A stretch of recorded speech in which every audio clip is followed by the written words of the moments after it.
You got it before you could.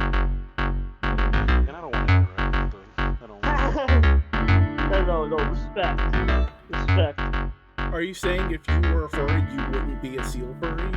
I would be a garbage truck. It's got. Is there a Maybe word it's Christmas. for, like, mechanical furries? Well, I mean, Um, Robo mechanophilia. someone might fit. It's like there's a term. There's a term for it. I forgot. There's like Mechanophilia. Homosexuals are a thing. Mechanophilia. Okay, here's the thing. No. But that is conflating furry subculture with just the sexual aspect of it. True. No, there's like a. There's more to furries than just fucking. Yeah, I know. Yeah. I'm trying to figure out the word. I don't want to Google it because. No, go ahead and Google it.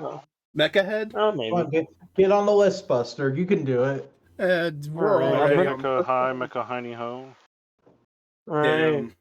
What are robot furries called? Beast Wars. Protogen. That's what the word was. Protogen. Wait, Protogen? Yeah. I'm That's sad the word I you remember. didn't. None of you laughed at my fucking. What is a furry robot? It's Beast Wars. Yeah, I heard that. Oh Don't worry. my God. Just because I don't Furry. laugh doesn't mean I. Just because I don't laugh doesn't mean I. I'm gonna put you in a little box for that. Actually, I'm gonna come to your house and put you in like an Amazon box and ship you. I'm neurodivergent. I would enjoy the tight space. Oh. I'll enjoy your tight space. I don't enjoy tight space. Whoa! I said I don't. I said I don't. That's not what they were woeing.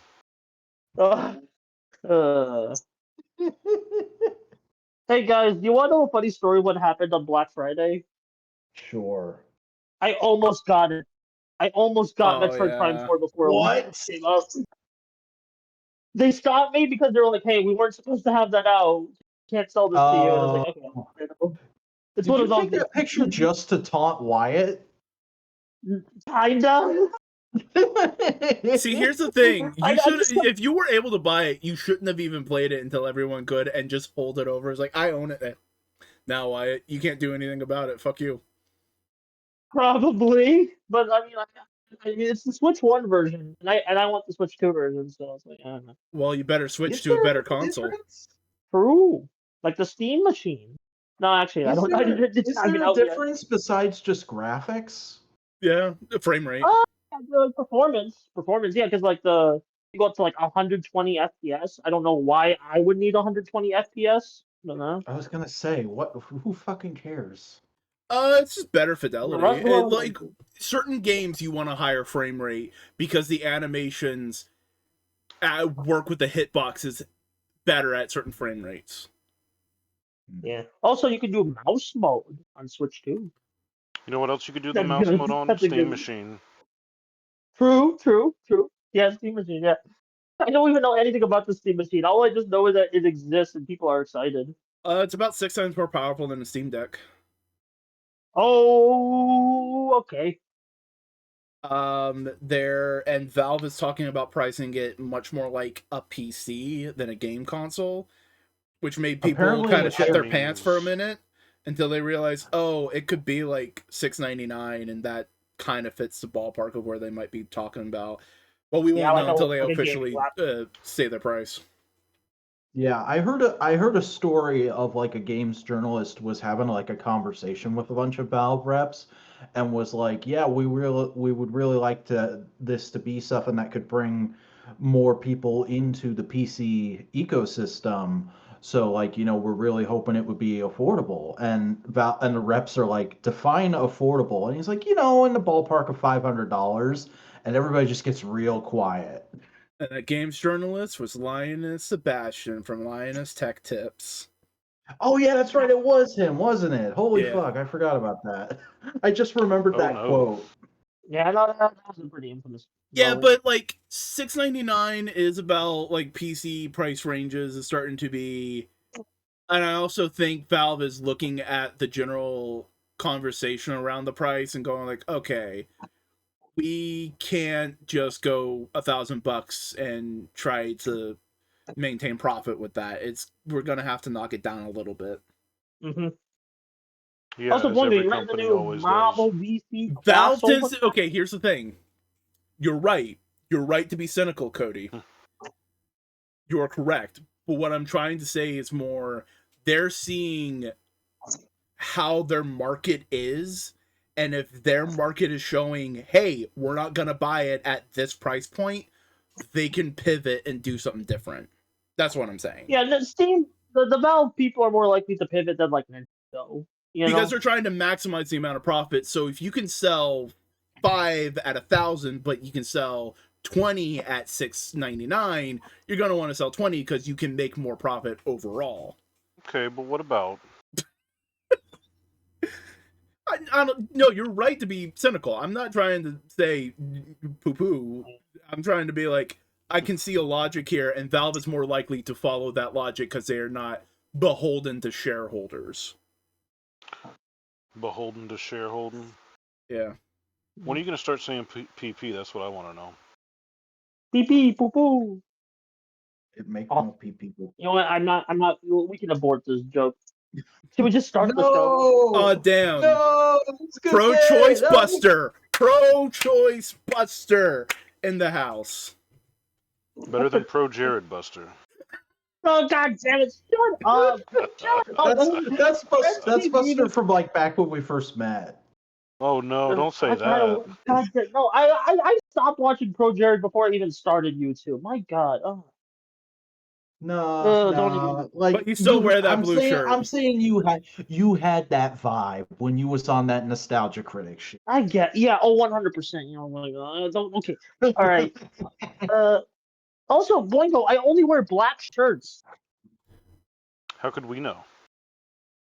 Because I don't take pictures of myself that often. Yeah, that's why we don't know. Does he know? Well, now you do. And knowing is half the battle. No, it's not. The other half is lasers. I have a shitty mic today. God damn it, Boingo, I'm trying to introduce this. Hello, welcome to Modular Components. That was Buster. Who are you? Your mom. My name is God Optimus damn it, Prime. Okay, that's Most Optimus professional Prime. podcast on the internet right here. Podcasts aren't supposed to be professional. I think we started losing the plot when we started to make podcasts professional. Let's be real. Anyway. Buster, podcasts were professional since the 1930s. Oh, those are called radio Don't fucking come out here with that actually shit, Boingo. That's such a fucking US move too. I want to actually bop you on the nose for that. Dude. This is the most violent question. Where does the word podcast answer come from? I don't fucking know. It's on your iPod, probably. It was a broadcast on your iPod. Broadcast, like a radio broadcast. It is a direct lineage. Yeah, it is a lineage, true. But I don't know. I'm talking about the way we're doing the podcast on the internet, you know? We're a public access one then. We got it all on UHF? Yeah, God, I wish. I wish we were on UHF. Universal Health Fair? No, it's one of the best movies of all time. Sorry, Cody. Yeah. UHF was also a broadcasting standard for a long while. The AM to regular TV's FM, so to speak. I thought I say AM to PM in a way. AM to the PM, PM to the AM funk. Anyway, you want to talk about comic books? Oh boy, there's one comic we definitely got to talk about. The crossover of the century again. Is it What Batman? is that, Buster Corp? It's Batman x Deadpool. Not to be confused with Deadpool x Batman. This time, Batman's the top. I'm pretty sure Deadpool made a joke like that in the book. Yeah. Okay. Now, everyone knows from the episode we did a few weeks, I was not the biggest fan of the first one. Like, I thought the first one was just okay. I've warmed up to it since. Not wasn't my favorite. And I felt a little disappointing. This was much better. Like, the length of the stories keep it a bit from like reaching its full potential, but for what it is, what's in those stories, this is a much better package in my opinion. Yeah. I'm of the opposite opinion. I really enjoyed the last one. I thought this one was fine. Yes, but you were also not Morrison pilled like I am. Exactly. There it is. There it fucking is. Yeah. Because we started talking about it, and then I just wrote a paragraph of, oh yeah, there's this reference and this reference and this reference, and this is referencing this. You started YouTubering at me. Yeah. And then you were like, oh, yeah, no, I can see why you like it. Mm-hmm. Also, gay cowboy cover! Gotta love that. Yeah. Yeah. Oh my gosh, I didn't explain that to Buster before you showed up. So the cover I just posted is a reference to a piece of classic gay erotica. That's awesome. That's awesome. Yeah.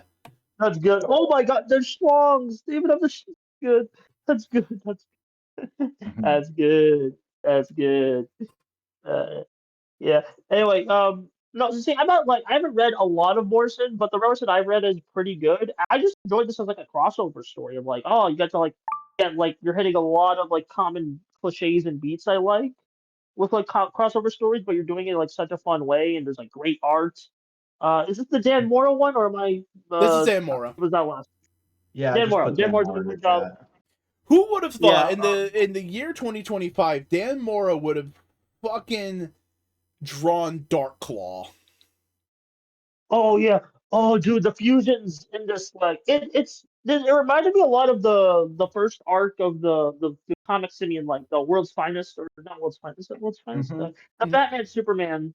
Yeah, well, that was Dan Mora as well. Yeah, that was Dan Mora. Yeah, and it's like, yeah, and we're like kind of like, like even just besides the fusions, like of like, oh, it's the end. They're just an overall sense of like, yeah, there's actual stakes going on, but we're here for like a fun comic booky time, and it's like and the characters are just going to be like at tip top shape, you know?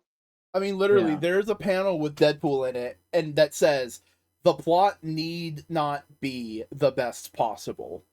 Yeah, it's just a fun vibes run, and I like I do appreciate like they're just I don't know. I just again I just love the vibes. I just love a lot of the jokes. Like and like I do I don't know. Here's the thing, it's not just jokes, because it's also like a farewell letter. Oh yeah, me and Simeon were talking about that before recording, where it's like a lot of it is Morrison playing the hits. It's Morrison playing the hits, going like, "Hey, I'm not gonna be here. I'm not even sure if I'm gonna be coming back. I'm heading out. I'm gonna go be doing something else. But here's me playing the hits. Here's me wrapping up some things that involve literally me as a character. And here's two of my biggest characters I've ever created being a part of the story. Here's me putting a hat on Bat God that I'm part of, like, contributing to. Like, yeah. Here's two cosmic entities fucking. Yeah, that part was really fun. Oh, here's a little reference to the combined universe that a lot of the crossovers took a part of. No, not Amalgam. Earth 7642. Oh, okay. That is a universe where Marvel and DC have always been the same universe. That's the universe from the Wonder Woman Captain America crossover, Buster. No, it's not. That is technically a different one. Okay, yeah, I just wanted to fucking mess with them. 7642 is the one where Superman, Spider-Man happened. Superman, Hulk, Batman, Teen Titans, X-Men. That's where that happened. The classic crossover from like the 80s. Yeah. Yeah. Really enjoyed like the main story. Like, I mean, I have grown to appreciate the Marvel side of the crossover more, like than just the main story, as just like a more grounded romp. But I do like when my like crossovers get a bit more fantastical like this. But like Morrison pulled out interesting references for Deadpool. It's not just haha chimichanga. It's like there's more to it. There's layers to it. Which was probably the bit I was the most impressed with, because I had no idea Morrison even knew who Deadpool was before this was announced. So, like, Grant Morrison has one of the better takes of Deadpool, where he is joking and having fun, but the second shit isn't working out, it's like, oh, fuck, nope, that didn't work, okay, panic. Like, yes, that's Deadpool. Yeah. Like, yeah, he's gonna joke, but, like, the second shit goes wrong, he's like, oh, shit, okay, fuck. Yeah, he locked it, yeah. Yeah, definitely, like, I think because, I don't know. I try not to step on too many toes because it's like, damn, I'm not the most comic, but I do just enjoy crossovers like this. Mm-hmm. So, but there's just so many like little references. Like looking at the fight between Darkclaw and Deadpool. Darkclaw is the classic amalgam character of Batman and Wolverine.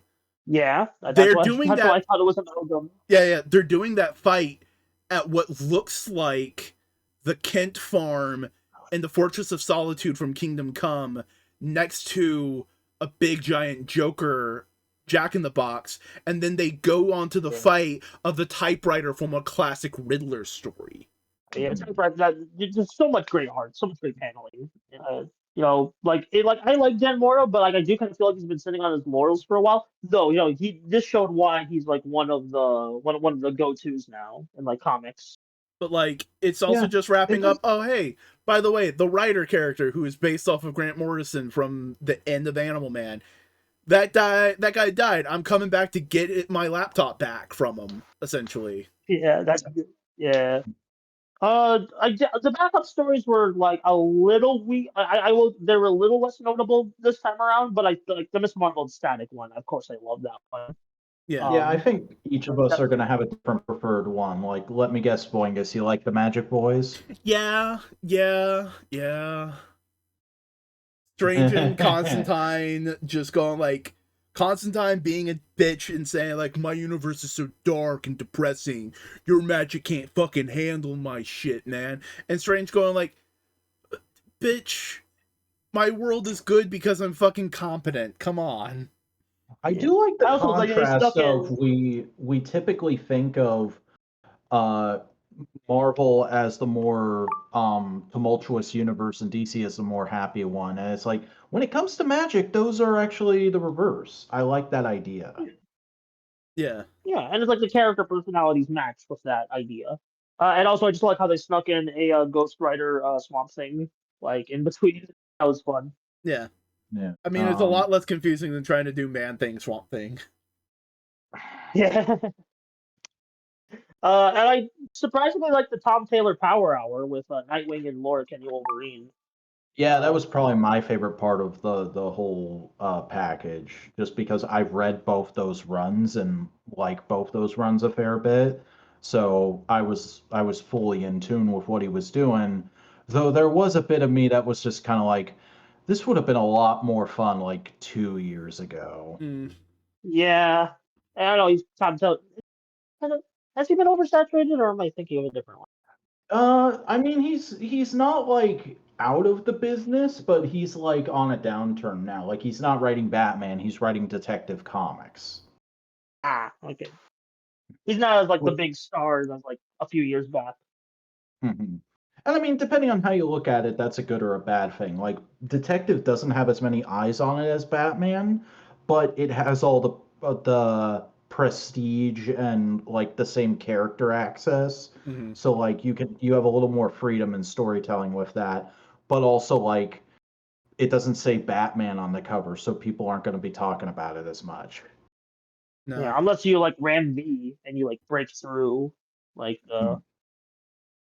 Well, even then, I only ever saw like 2 people really talking that up. I don't feel like that broke through to mainstream like Batman has with the Matt Fraction run.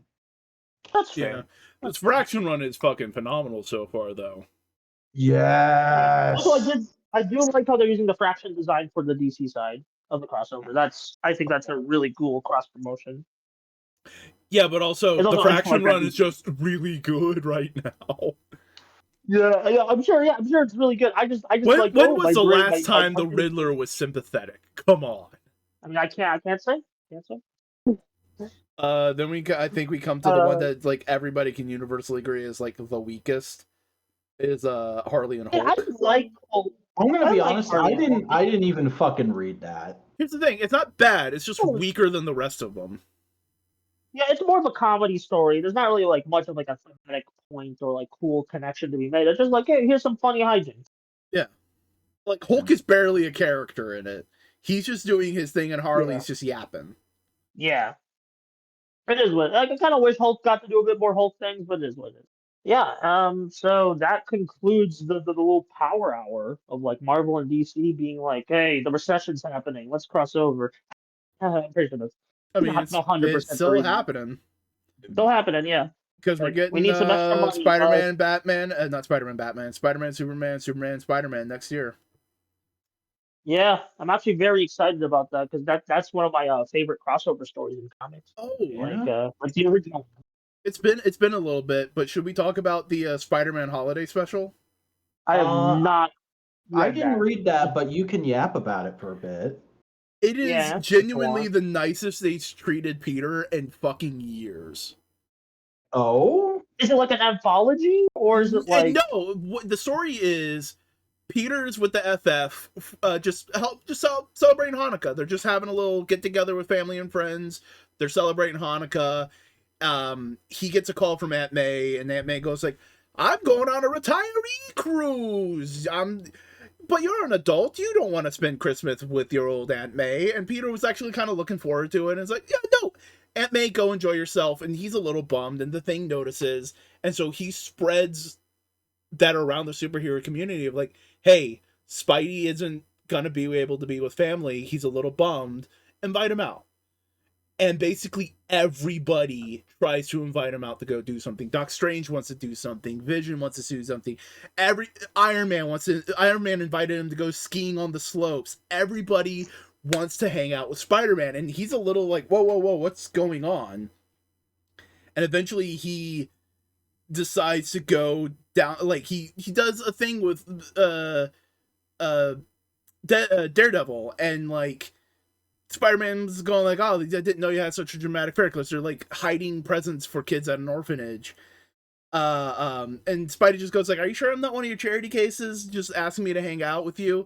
Daredevil goes, Spider-Man, maybe I'm the one who didn't want to be alone on Christmas Eve, and you're the one being merciful. And Peter goes like, okay. And he goes, visits down Louisiana, hangs out with the X-Men, and Wolverine just breaks down and says like, yeah, no. Thing told us that you were going to be alone. We were fighting over you like divorced parents. We wanted to, like, because you bring joy to us. Yeah, we get annoyed at you sometimes, but you are such a comforting and optimistic presence that in times of like the holidays when we're at parties with people we don't want to talk to, you're a perfect icebreaker. You are a lovely and delightful person to be around. So he starts celebrating Christmas down Louisiana with the X-Men, and he gets a call from Aunt May and says like, hey, Peter, they moved my cruise back a few weeks. Do you want to still do Christmas? And he's like, can you get me up to New York? And he gets to celebrate Christmas with Aunt May, and they both go on the cruise a few weeks later as like just like a nice little delightful, right? Like that's the nicest they've treated Peter. It's like, oh, you're actually like a good person, and the superhero community loves to be around you. It's really lovely. I like hearing that. Thank you. Yeah, I might read that for the holidays. We'll see. Yeah. Shall I talk about the DC Christmas special then? Ooh, sure. So DC's special this year was I Saw Ma Uncle Kissing Santa Claus, and I guess these image links aren't going to preview. That's annoying. And it's a collection of short stories, but so I kind of skipped through them, but the ones I did read in full were very good. Like there's one that is the first one is just a straight up flashback to when Ma Uncle was Red Tornado, and like a year where one of her kids was really upset about how poor they are, and like you can't have a good Christmas if you're poor, kind of a thing. And she goes like, well, let me show you how wonderful of a life we have even though we're poor. And they put on their superhero costumes and they go see all the cool stuff the JSA are doing to celebrate Christmas and get to hang out with each of them for a little bit and learn about like spreading the joy of the Christmas spirit to others, kind of a thing. So that was really sweet. I like to see somebody actually do something with that character for the first time in a long time.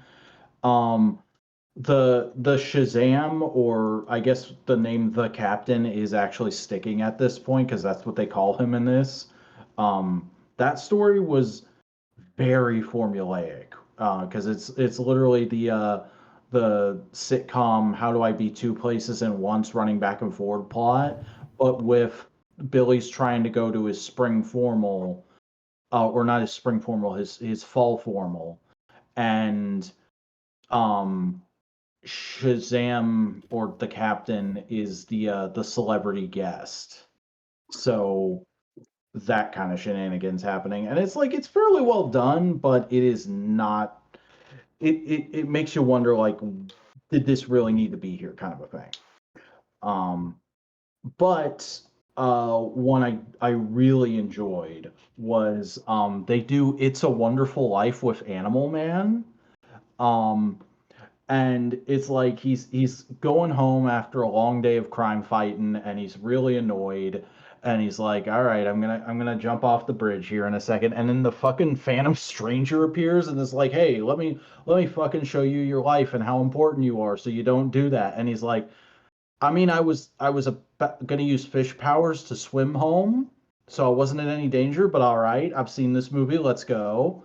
uh and it's like two whole pages of just like, so if you didn't stop this crime, this hero would have done it, and then this hero would have done this, and then this hero would have done this. And he's like, I think you're really bad at this, dude. Like, I think you don't know what you're doing. This is not making me feel better. It makes me feel like I don't contribute anything. And then he's like, oh no, I'm setting you up for a thing here. And then he shows him, like, if you didn't exist, your wife would be home alone working late on Christmas Eve because she would have no one. And like, the thing that makes you great is not that you're Animal Man, it's that you're Buddy Baker, and that you're an amazing husband and father to your children, and all that kind of wonderful stuff. And he's like, you know what? I did actually need to hear that. That's really nice. Thank you. And then he's like, you're welcome. By the way, if you didn't exist, the existential threat you were facing during the New 52 run, that would have spread and destroyed the whole multiverse. So you are kind of important in that sense. He's like, you should have led with them, and then just swims away. Okay, that's pretty good. Yeah. And then there is a Supergirl story in this. Of course there and is. it's yep, they're pushing her right now, man, for obvious reasons, and I'm not gonna say no to it. Uh, It's she goes back to Kansas for the holidays, and Clark's like, "Hey, I know you don't really have anyone right now, so I set you up with a blind date. It's Pete Ross's son. It's gonna be fun. It's gonna be great." And she's like, didn't really want to do that today, but okay. And she goes and she bumps into who she thinks is the guy and starts talking to him. And like, they're having a conversation that's just like the stock blind date conversation of like, I didn't really want to do this, but you seem nice. We'll try and make the best out of this. And she keeps having to run away to do superhero shit. And eventually she comes back and the guy's like, hey, are you all right? If you don't want to be here, it's fine. And then she just like trauma dumps on him for a page, and he's like, yeah, no, I get it, the holidays are really hard for everybody, don't worry about it. And she's like, oh, thank you, I'm really glad somebody could fucking say that to me. And then Clark calls her over from across the way, and Pete Ross's son is with him. And she's like, what? And she turns around and the guy is gone. It was Brainiac 5. Brainiac 5 went to hang out with his girlfriend from the past, and ended up being just like, you know what? She doesn't need this today. I'm just leave her be. That's Also, can I just say a funny post? Sure. Jesus. I love me a good rage. I love me good rage bait. I didn't bring any alcohol to the recording this week, and now you're making me question that. What the hell's wrong with you? Also, just on the Spider-Man holiday thing, they are really going in with some of the Fantastic Four movie stuff, because look at Ben. Look at our man! Just our man in a nice fucking comfy sweater. You'll love it. Also, just some interesting pulls, because look back there, there's Justice. From Oh, yeah. the 90s Avengers. And I think that was probably like one of the artist's favorite characters as a kid. I think that's Night Thrasher kind of close to him. Hey. I think this is all the canonically confirmed Jewish characters, and then Spider-Man. I mean, close enough, you know. Well, they're never gonna confirm Spider-Man's one thing or another because they want him to be broad appeal, because they're afraid that fucking assholes are gonna be mad that Spider-Man's Jewish. Wait a minute. I know Ben is Jewish. Are the rest of the FF Jewish as well? I think the rest of the FF are not religious enough to care, and so they go like, "You want to celebrate Hanukkah? All right, we'll all celebrate Hanukkah with you." Okay, fair enough. But yeah, Kitty's there, Moon Knight's there, the gay Captain America's there. Pretty sure he was Jewish. Yeah. All kinds of fun. Nice. I like that. This is a wholesome page. I'm gonna save this page for my folder of wholesome images. I think. Wholesome images. Wholesome Christmas. Wholesome Christmas. Speaking of wholesome, the only other story in the DC special I wanted to tell you guys about is there's a story about Martian Manhunter pretending to be a mall Santa, and he's like, "Why is everybody in this mall so fucking sad and grumpy? I got to deal with this somehow." And he looks into it and he's like, "Oh, Krampus is here, and Krampus is making everybody mad. So I'm gonna go destroy Krampus with the power of good vibes." Whoa! But in DC canon, Krampus is just a little guy. He's friends with Superman. I think this is in a slightly different universe or something, because it doesn't acknowledge that at all. But it's Batman's Santa Claus and fucking Silent Night. I love that story as well, but I think that was just a thing they did for a couple years there. That is legitimate DC canon. It's funny. Because they directly reference, what was it, the Nightmare one? Oh, yeah, that's right. The Nightmare event. God, I need to reread that for the holidays. And they confirmed that Santa trained Batman. Good shit. When are we gonna get that? James Gunn's. What, Lex with the fucking nails? No, Santa training Batman. Oh yeah, no, that's gonna be canon. You know that's the kind of shit James Gunn is on. DC's been doing a lot of interesting things recently. Like, they finally gave Superman his own fan imp. Mm-hmm. Because forever his imp was Mr. Mixie's Pitlick, when every other superhero gets like a fan imp. Yeah, but Mixie doesn't actually like Superman. So now there's a Superman fan imp. A super fan. Yeah. Because, like, Batman has Batmite. Nightwing has Mightwing. I think they're all, like, Might something in the superhero name, so it's, like, Might Arrow. Yeah. There was only a few for a while, and then Mark Waid was like, well, we're going to do a whole story about these fuckers, and just introduced a bunch of them. Like, I don't think Wonder Woman had an imp before then. No. But, like, Mark Waid's also the kind of guy who would be like, yo, the imps are kind of reflective of just really intense fans. So there's at least a fan of every character we have, so there should be an imp for everyone. You know? It makes sense. It does. Also, wasn't there some other stuff we're supposed to talk about? What? Wasn't there some other stuff we're supposed to talk about? Sorry, my mic is shitty. There's plenty of other stuff we can talk about. How was y'all's Turkey Day? I don't want to talk about it. Complicated, because it didn't happen on Turkey Day. Because we got up ready to try and start to work on Turkey Day, and the sink was clogged. Oh dear. So we couldn't have done anything, so to speak, till the sink was cleared, and we didn't get it cleared till like 4 p.m. Nothing was in the oven. Nothing started. So we're like, all right, we're just eating some leftovers tonight, and we're going to do Thanksgiving tomorrow. And that's what we did. That's fair. I mean, extenuating circumstances, you can't control that. Oh, yeah, you had a fucking nice Thanksgiving. Whoa, where was you at? Whoa, what is this? What is this fucking scenic trickery here, Cody? We went to We went with Madison, my partner, and their family to St. George Island in Florida, where Maddie's grandpa and Nana used to go. And they used to vacation there, and they were spreading the ashes because we lost Nana like last year around like just after Thanksgiving. So they wanted to have a big like vacation in these nice condos, and it's on Apalachicola and St. George Island, where it's just like it's like a fancier St. Augustine almost. But they chartered a boat one of the days. For Thanksgiving, we actually had chili and like random like snacks and stuff like that, and just like hung out with the family. We went to a couple nice restaurants, went to some shopping the day after Thanksgiving. But in local shops and stuff like that. I got a nice rug for the new apartment that we're still waiting to hear back from.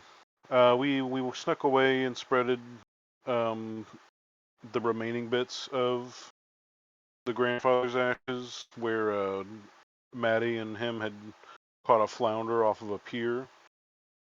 It was an overall like incredibly refreshing and nice time. Changed my plans on how I was gonna do some stuff for the better.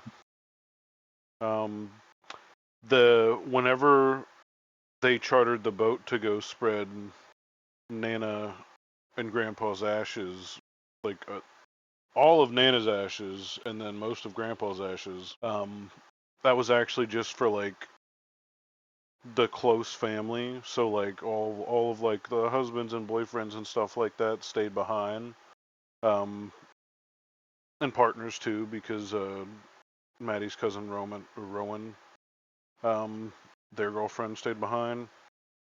But like we didn't really interact when they went and did that, and that was like a 3 or 4 hour like charter.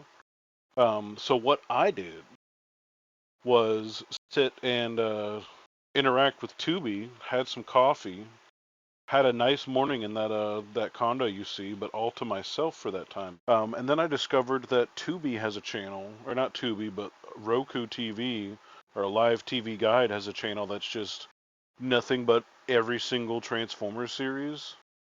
Whoa. And so like I sit down and it's playing an episode of Transformers Armada, and I was immediately tuned in. So I'm like just hearing waves crash with the door open and the breeze coming through while I'm watching Transformers Armada. Then some G1 episodes come on that were set after the movie, so it was like almost G2, or technically G2. Yeah, season 3.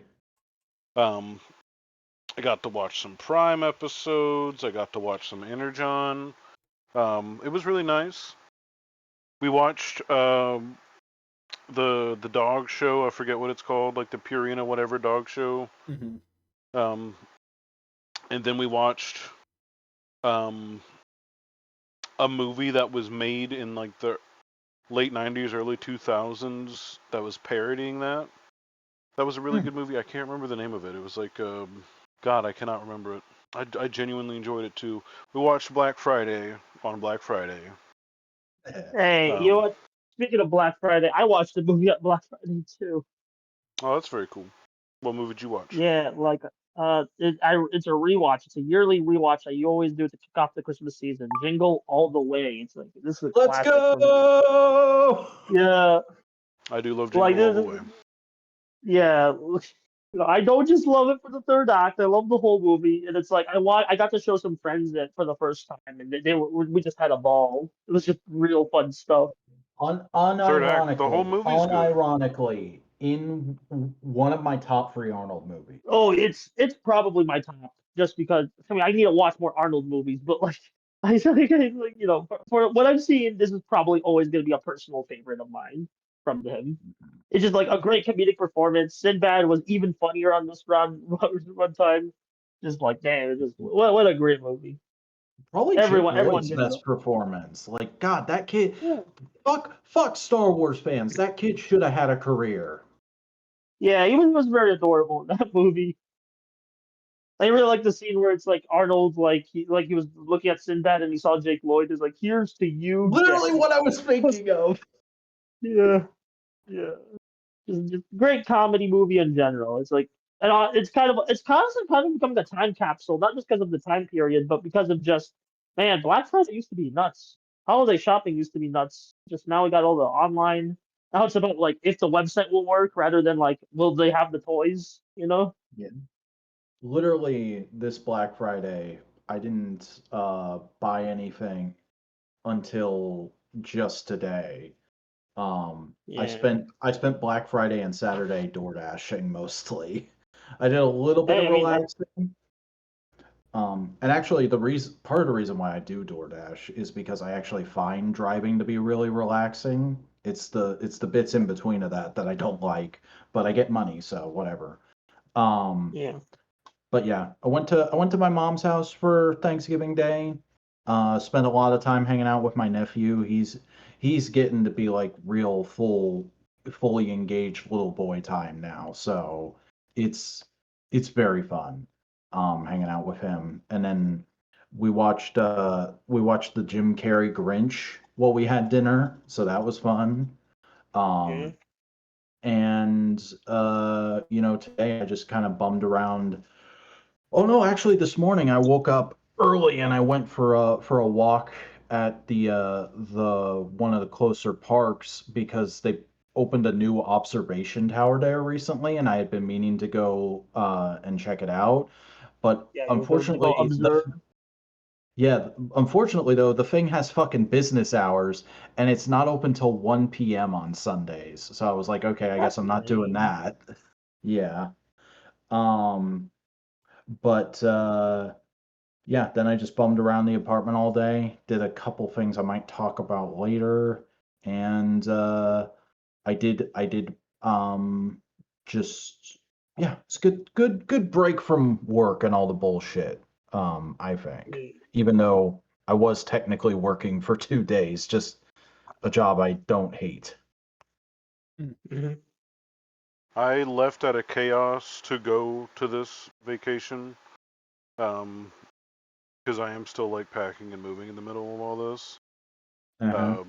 I spent the night in Valdosta Wednesday and actually reorganized my store, and then left early morning to go and then drove back in time for work on Saturday, which was insanely busy. We had Black Friday deals that brought Oh. a full parking lot full of people trying to buy stuff. But like it wasn't a bad day per se. I just was able to like do everything and get all my work done for once. I was just exhausted. My moving plans for the weekend changed because my dad had a blowout on his truck.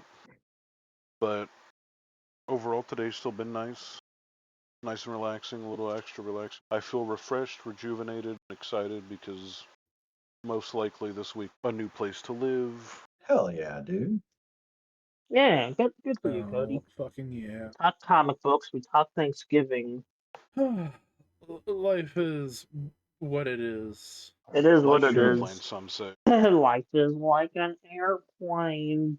Or no, it's an aeroplane. It's airplane. Aeroplane. God damn it, Cody. What did Cody do here? He gave me misinformation. Life is like a airplane. I Life thought it was is like aeroplane. heroin What's an here in aeroplane? my veins. No, God damn it. Oh, whatever.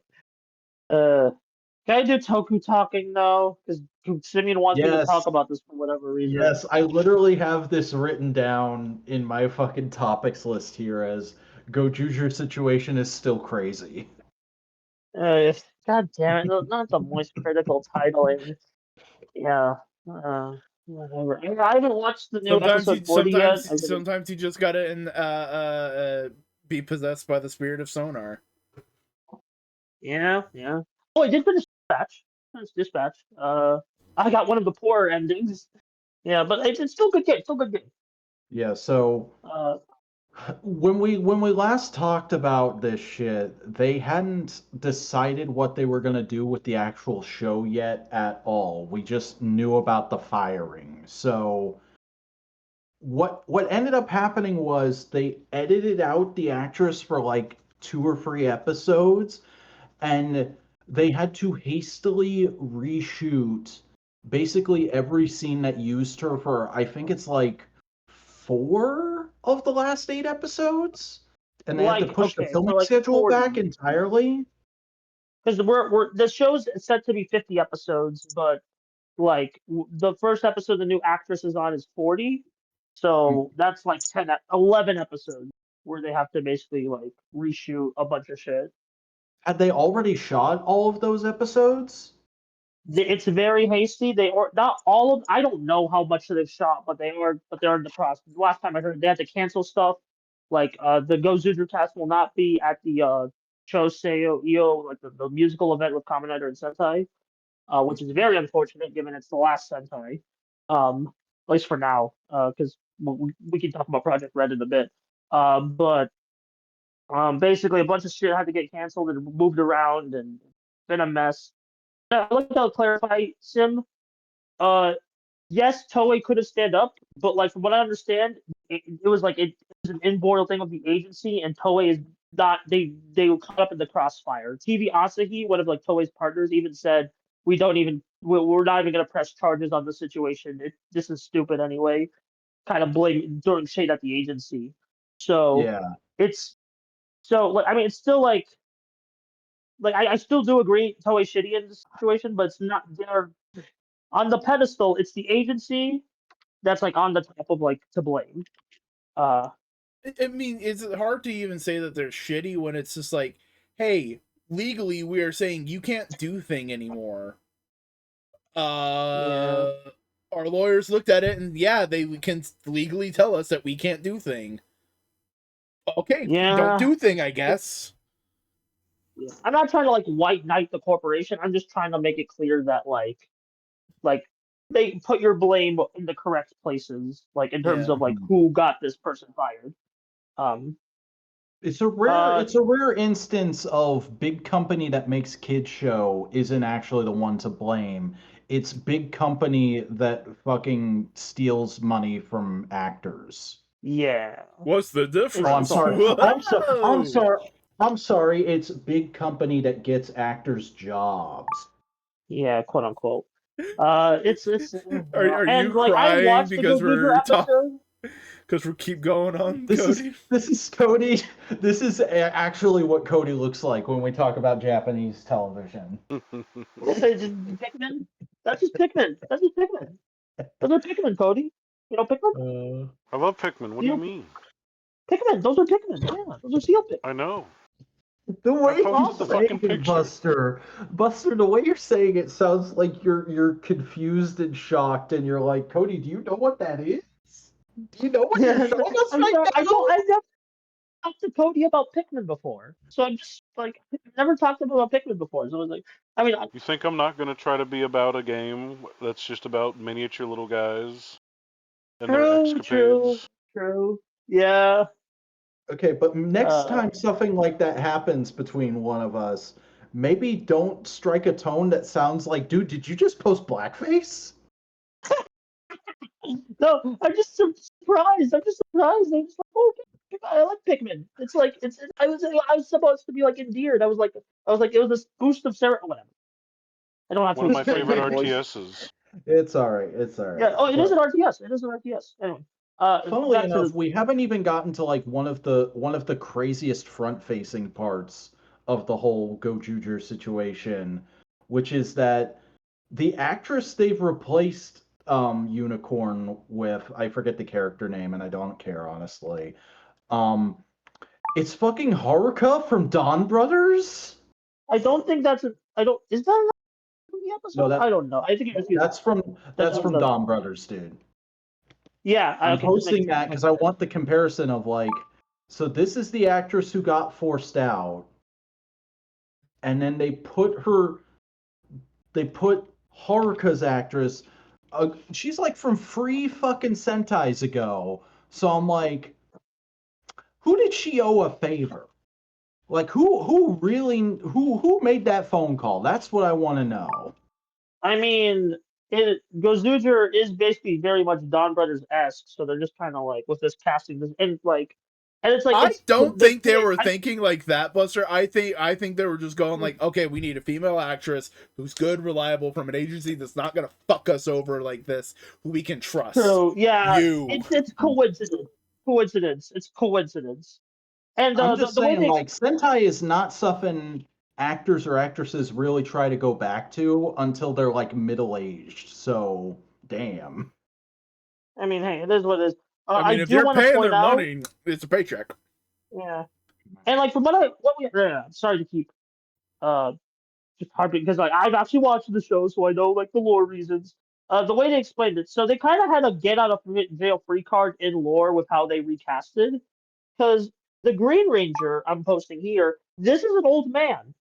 This is an old man. So the Sword, which is like the main like lore shit, lets basically like let grants wishes and shit. And the wish Green wants is to become like youthful and young instead of an 80-year-old man. So they kind of had the excuse of, oh, the Sword could change faces anyway. Okay, just put that in the show. Okay, she changed face. Like the explanation apparently they gave is that she was under a mission for like because she's a detective and like shit. So she was like under like a luxury detective mission, so she wanted to have a disguise. And now the Sword's just like, no, you can't change back. No, that's literally the explanation they gave. So That's like they kind again. That works, but that also makes me go like, okay, but isn't this thing like connected to the Sentai multiverse? So did it literally just pull Haruka's face? Yeah. I think you're thinking about it a little bit more than they're thinking about it. True, Exactly. true. Yeah, it's just. But also, like, I'm saying that to backdoor like, into, I know Sentai's over, but if we ever did like a big reunion movie thing, I would love for them to do the gag of these two characters meeting. Oh, and like there was also, even a rumor. There go was ahead. even a rumor that there were making a Gozuger X Don Brothers Toei Tokusatsu special. So, like, you might get that sooner than you think. And we do know there's probably at least going to be a versus movie to like close out Gozuger's run. So you never know. You never know. But like, yeah, it goes crazy too because as well in the reshoots, they also reshot a bunch of the opening.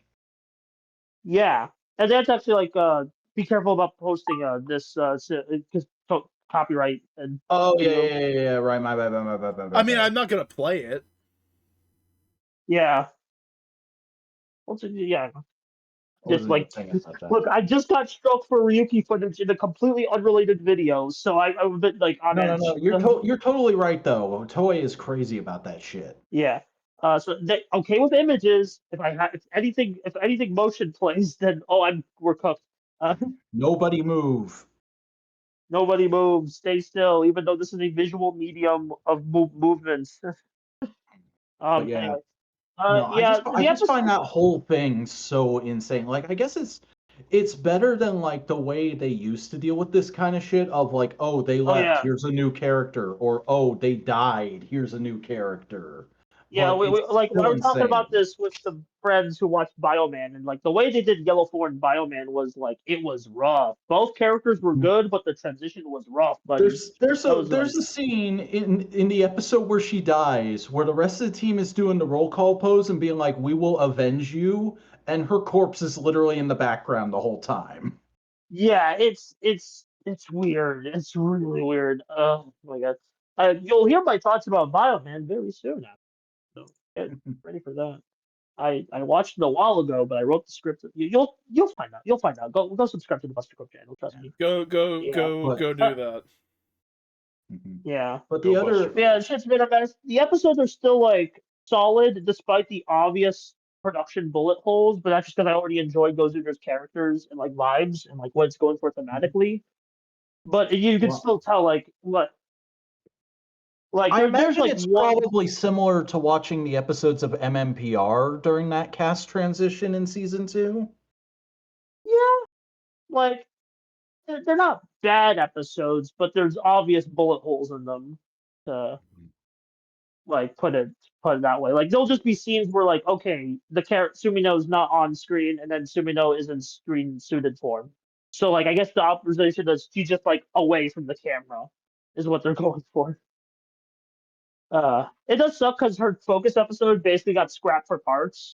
So she was just about to get a focus episode. They still kept the fights and like the important stuff from that focus episode in, but like they couldn't really use any of the character shit. So they have to basically rewrite some character shit like later. So yeah, it's rough, but like I'm still enjoying the show despite it, and I hope the production crew can, and of course the actress who got fired, Maya Imamori, like can find like some solace. So Yeah, I hope both the ladies are doing okay because like yeah, that's it can't be easy going through what Maya's going through, and it can't be easy for oh God, I can't remember the actual Kohaku. actress's name. Yeah, it can't be easy for her to come into this like after all that Yeah, bullshit and inherit this character. yeah, and I'm not treating it as the same character. Honestly, I'm just like it's just I'm literally for the video. I'm already mentally prepping to just be like these are the same character by name only because they Yeah. have very different vibes from what I've seen. Like, It's interesting too, because like if anything, like I was already gonna be incentivized a little more to eventually go back and watch this show because it's supposedly the last Super Sentai. But like this whole situation has made me really curious to watch this show once it's over. Um, like just to see how those episodes actually turned out for myself, and also because like if I'm being perfectly honest, I did really like Haruka's actress in Dawn Brothers, so to see more of her in Sentai would be kind of neat.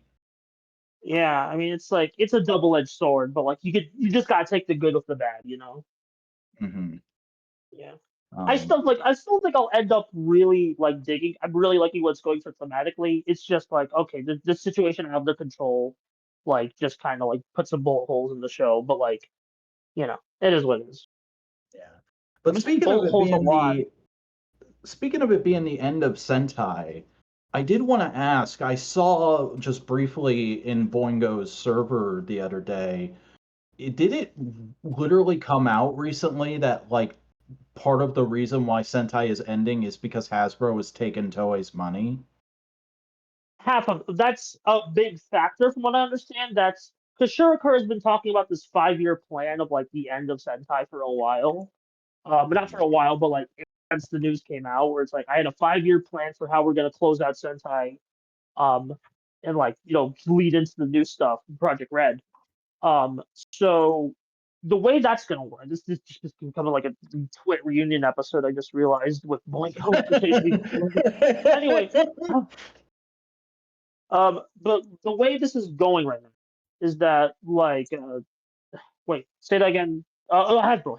Okay, so yeah, basically that's just a larger licensing fee because like apparently it was the Neo Saban contract that kind of screwed them over, not the old Saban contract because they had to re up the Neo Saban for like when Power Rangers came back. And Hmm. like, and now that Bandai of America or like a section of Bandai wasn't involved anymore, that was taking a lot of like licensing fees and like R&D and like sales. So that was no longer a parachute that they could rely on for Sentai money because Power Rangers and Sentai are technically under the same brand. And Sentai So was that kind already of, hemorrhaging money on its own, and then you don't have the other yeah, source of income.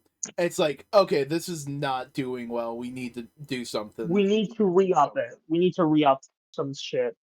And so Project Red is being formed. Let me grab the images and pictures. Project Red is being formed as kind of a return to a bunch of old Toei Tokusatsu that have like not been seen in a while.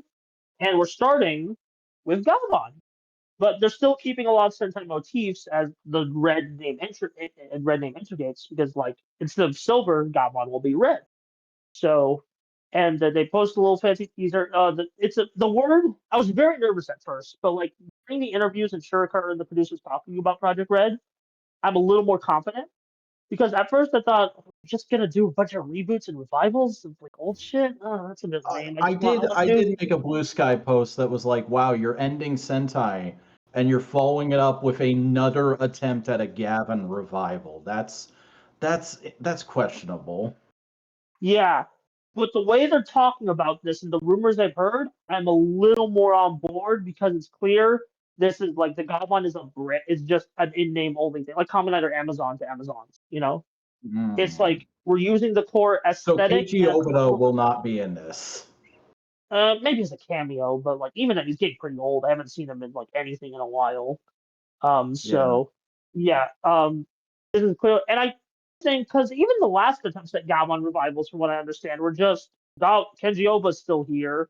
Then there's another character who's just like kind of the protege. I want a fresh start where it's like this is a new Goblin with like his own story. So this is much more exciting for me. Yeah, but also a lot of the material that they've talked in like interviews and press material is like, hey, Sentai is kind of falling out. We're basically stripping Sentai of most of its like things that are like you have to have it, keeping what is at the very, very core, which is a couple of dudes, like gender neutral dudes fighting a thing. Yeah, there's already rumors that there's gonna be like a magic secondary woman, like hero, which that's like I think that could be fun. And then there's like the initial rumors for this show was it was gonna be a magic show. So when we got the Gohan announcement, it was like, what's going on there? So apparently, Topher gonna it. But isn't this also and still gonna be robot? 2 core? I don't know how many episodes this is gonna be yet because there's been talking about making it shorter. Yeah, because when the Gavon stuff started happening, people were, it was like, oh, is this?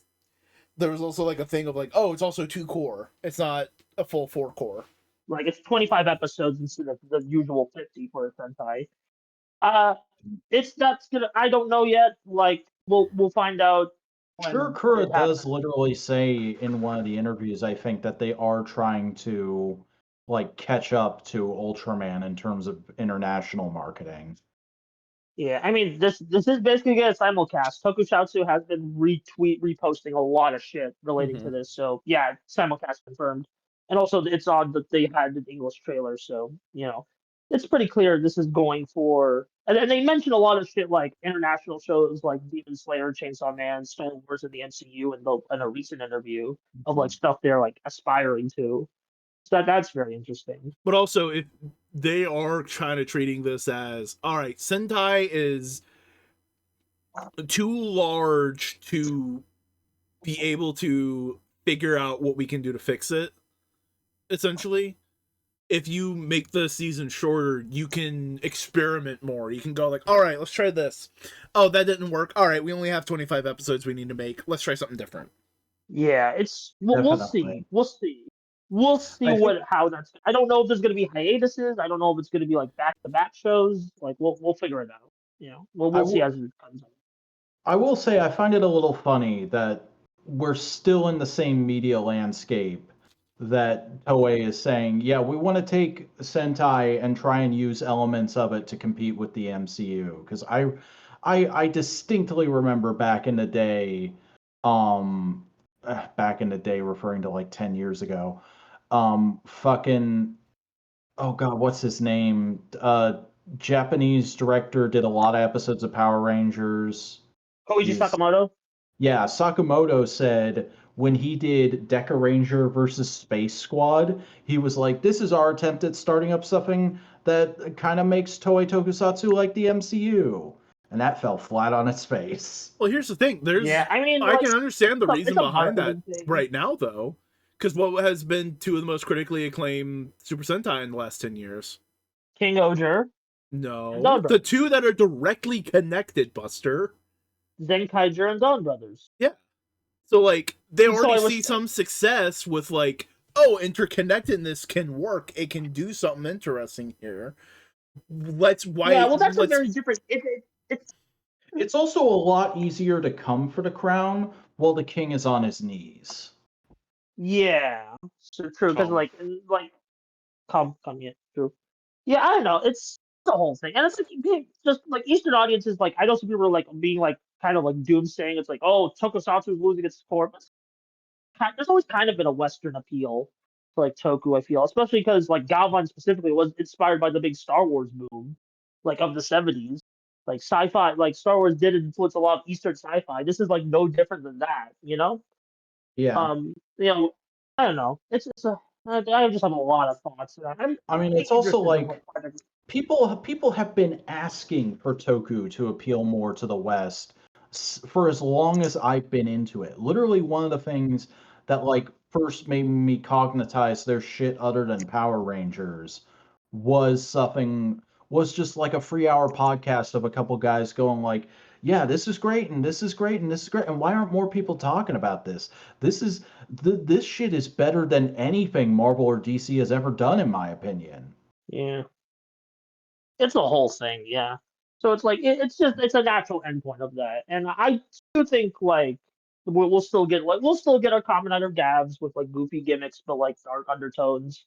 We'll still get those. It's just like we're just in the process of like new starts for like A Kamen Rider transitional period. Well, I mean, that's the thing with Kamen Rider though. It's basically ever since, honestly, Ryuki. They were like, oh, yeah, Ryuki. So long as we have a dude, a superpower, and a bad guy, we can kind of do anything and just call it Kamen Rider. All right, cool. Yeah. And that means every season can be completely different. They can pivot wildly if a show doesn't work. Okay, toy sales aren't doing good on this. That's not endemic of a trend. That's just this show didn't hit well. The next one will do fine. Meanwhile, Sentai's dwindling toy sales was endemic of a dwindling trend. It was losing It's also popularity. like, when I understand, like the way Shirakura describes it in these recent interviews, Sentai goes for a younger demographic than Rider, which I know is very weird to think about because they're both kid shows, but that's just kind of how they view it. Well, I mean, it's 5 to 7 versus 6 to 10. That's the difference. Yeah, 6 to 11, yeah. In terms of Western, yeah. So it's like, so they're trying to like do Project Red more for the Rider audience, which like could work. I do think we do lose a little bit of individualism of Sentai, but I still think they'll still be like enough different. I hadn't heard that specifically. That's interesting because I know in the West, companies are trying to do the opposite. Like a lot of big toy brands with their new rebrands, like Transformers specifically, they're skewing younger and younger because they see the middle period between little kids and adult collectors as just being completely lost to screens. I mean, like a lot of the big appeal with Kamen Rider and Sentai are screens. Well, the thing also like with like, I think it's more of less like how the toys for those shows work is with Super Sentai. The main thrust of a lot of the toy gimmick was action figures. The giant robot. Was a giant robot. It's action figures. It's that kind of thing. It's actually it's vinyls because the action figures are more of a American thing. The Japanese is more vinyls. Okay, that is a semantic, but you understand what I'm talking about. I understand what you mean. It is figures. It's dolls. Well, with Kamen Rider, the main thrust of a lot of the toys seems to be role play. Yeah, belts, collectible gimmicks, cards, and the belts have gotten like more and more into the razor blade model in recent years. Like it's been that way for a long time, but they've been going really hard on it. And to the point where like buying a Rider belt kind of feels like buying a video game console now. What I'm kind of trying to get at is you got to think of it as like modes of play. Yeah. That like playing with figures is like a certain kind of play, but you are more likely to get more kids with roleplay toys because they can go out and make and be physical, go out into the playground and everything. Playing with figures is a different kind of mode of play, and that might not just be what's viable right now in Japan culturally. Yeah.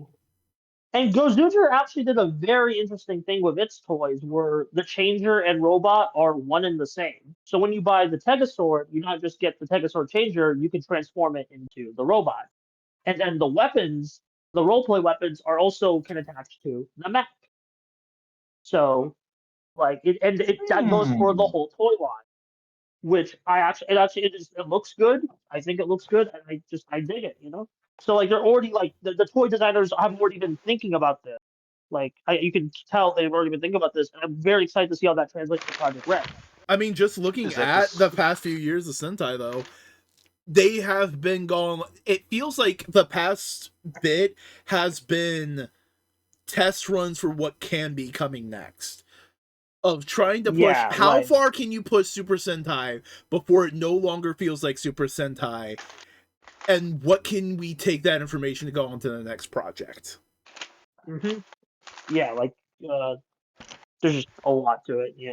What are you about to say, Cody? And honestly, like we've got. I was gonna ask if that was the hand toys. The hand, Go like the Megazord. Yeah, they put the ring on the hand and they go clap clap. Yeah. Yeah, here I'll share an image right now. Yeah.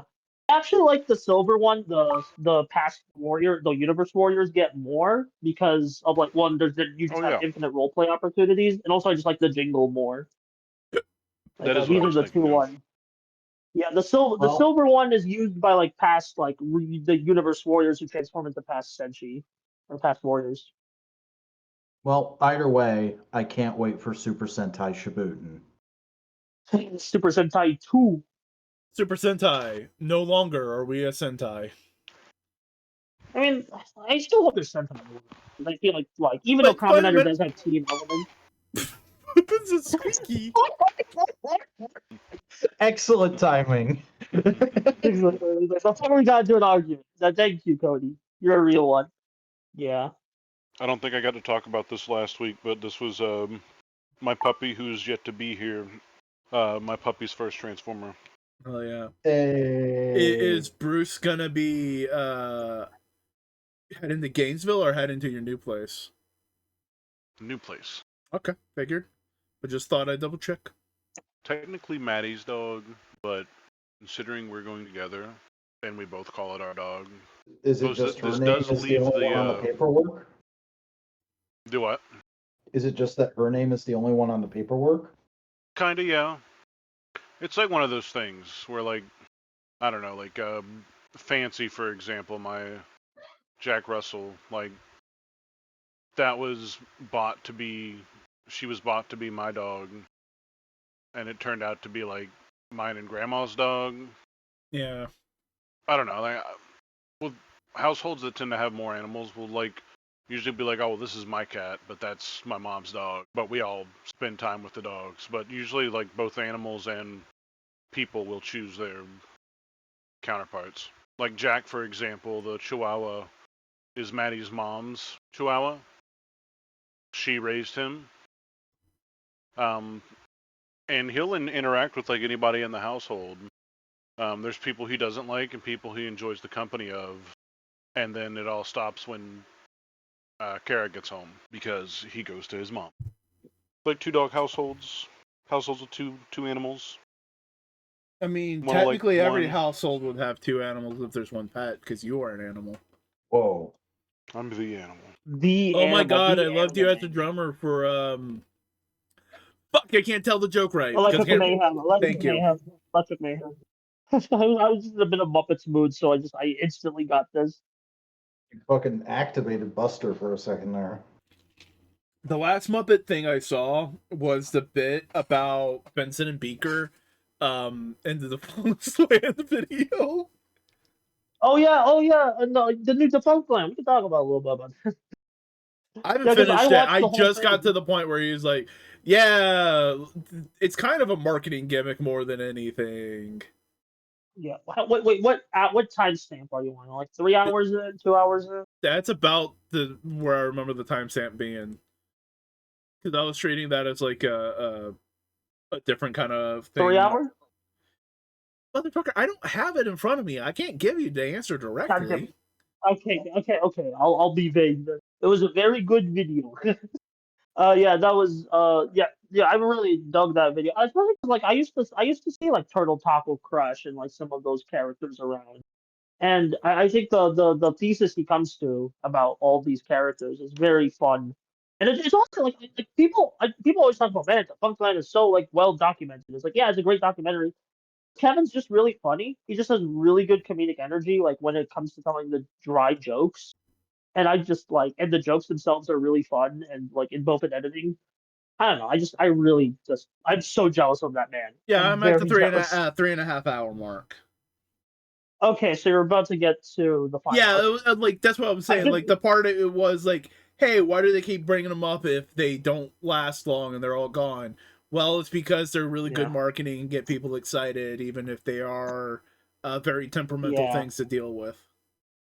And like they do talk about like Disney R&D versus Disney the like corporation, which is, I find very interesting.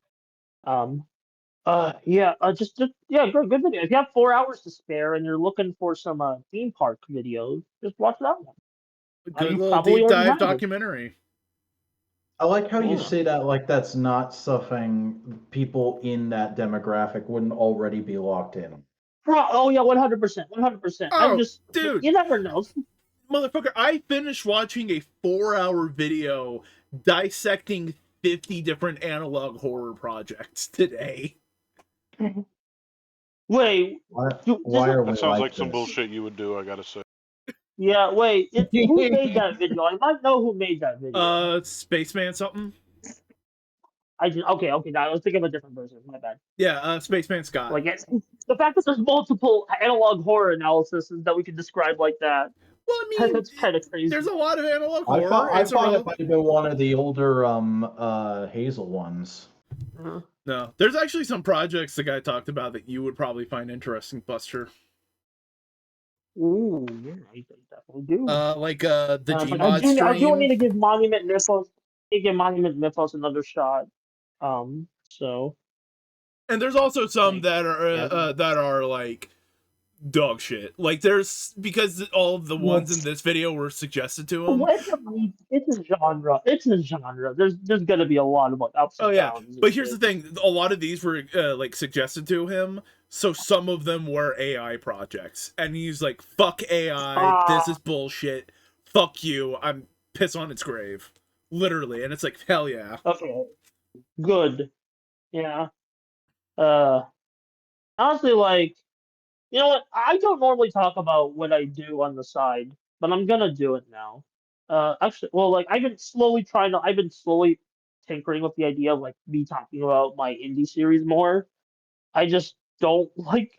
I feel embarrassed to talk about it because like it's like way different than like. It's still like Kamen Rider themed, and it's a thing you make. This is a podcast about people who make things. I mean, the second I start getting start putting some work down on a play I have in my head, I'm gonna fucking talk about that. Yeah. And we're all gonna have to listen. Yeah, you are. I will eventually try to sell you fuckers a book. Yeah. Listen, reading is a step too far for me. I'm sorry. Reading is a step. Sir, you can't say that kind of joke with that kind of accent. People think it's not satire. It might not be.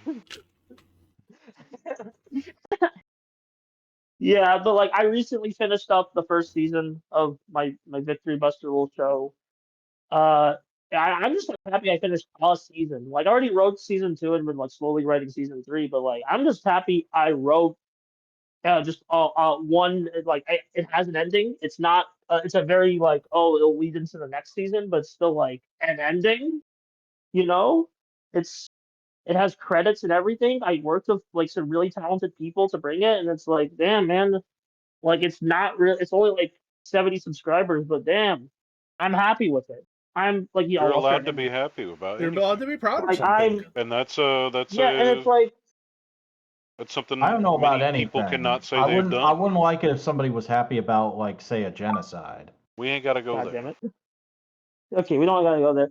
But yeah, like I'm just very happy to have like worked, and like I'm working on season 2 right now. We already got the first episode is all drawn because the way the series works is like kind of like visual novel-esque, where it's like you have the character talk portraits and then the action scenes are like these big panels.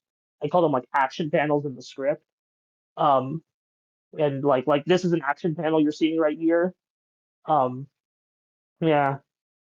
I'm just happy like having like I'm working on it. Like the next season actually I had a co-writer like help me revise it, and it worked and it turned out great. So I'm like very happy for the step up in the next season. And then like I'm writing like because technically the way I could classify the seasons is like because I can only release 5 episodes a year, I give myself 5 episodes a season.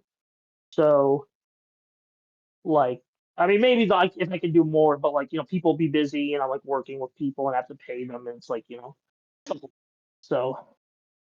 Yeah, I am like it's a very like again season one's very simple. It's very just here's the character, here's a little bit with them, here's the fight scene, like every episode, and it's not it's not the most complex thing, but I'm just happy to have done something that's been in my head for so long. Yeah. It's like and like the little comments I do get of noticing things I put in, they do make me happy. So again like if you do like a crater, a smaller crater or bigger like the smaller crater, and like even just saying nice job, it goes a long way. It goes a long way. Um, yeah. Buster has a ghostwriter. A co-writer. Is that the King of the Hill theme song? No, that's Ghost Rider. Ghost Riders in the I'm Sky. sorry. Ghost I forget, forget, Riders in the Buster. Sky. Sometimes I forget you were not a white Southern person and thus had to grow up with country music all around you. Because I'm so used to being able to look at fucking Cody and just go like, yes, we have similar background experiences. Yeah, but my biggest exposure to country is the King of the Hill theme song. I'm sorry. Yeah, no, it's like rockabilly. Yeah, Johnny Cash wasn't the first one. He didn't write that, but he's probably one of the most famous people to write to do a version of Ghost Riders in the Sky. You got Kate. I guess I can get behind it because you asked about it or just you mentioned it. The way I do it is I write a draft script, I send it to my co-writer, and they just like punch it up a bit, and then I do the final draft. So it's simple, but This is a landmark episode of Components because Buster, you've just inspired me to add music to my AF topic ideas list for the first time in my life. Oh, you haven't had any? I mean, I think I've picked a couple, but those were off the cuff. That was before I had a list. Yeah, because I remember we did churches. Yeah. You did what's it called? Smash Mouth, I think. Was that you were Boingo? Did we do a Smash Mouth album? I don't know. I remember seeing a thumbnail. I remember seeing a thumbnail about it. We might have. That might have been the video. That might have been my The Vacuuminator video. No, that wasn't. I remember I scrolled through all the AF thumbnails and I saw the Smash Mouth. Yeah, I saw it. Yeah, it's right here. Analytical Fanboys Discuss. I'll find the name. Mouth Sounds by Neil Seri. Why is Smash Mouth the cover of Neil Smash Mouth. That's not an actual Smash Mouth. That doesn't count. Close enough.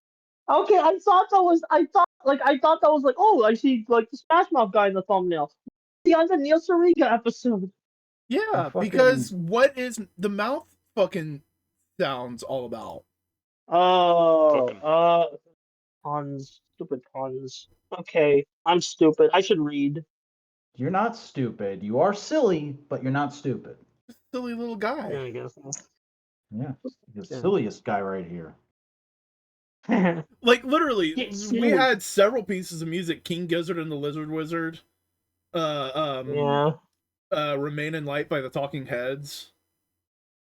The only music we've covered in the current era was really bad. I'm fucking. I made you listen to Trout Mass Replica. I'm putting on some Toby Keith. Yeah. Toby Keith. I want to I object to that. We're not fucking watching Toby Keith. Wait. Well, you don't have to watch it. You're post 9/11 though. That's the problem. Oh, pre.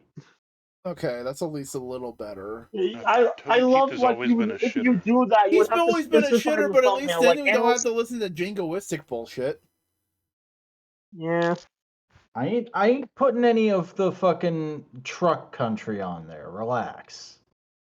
What do you mean? Cold beer, truck, girl, cold beer.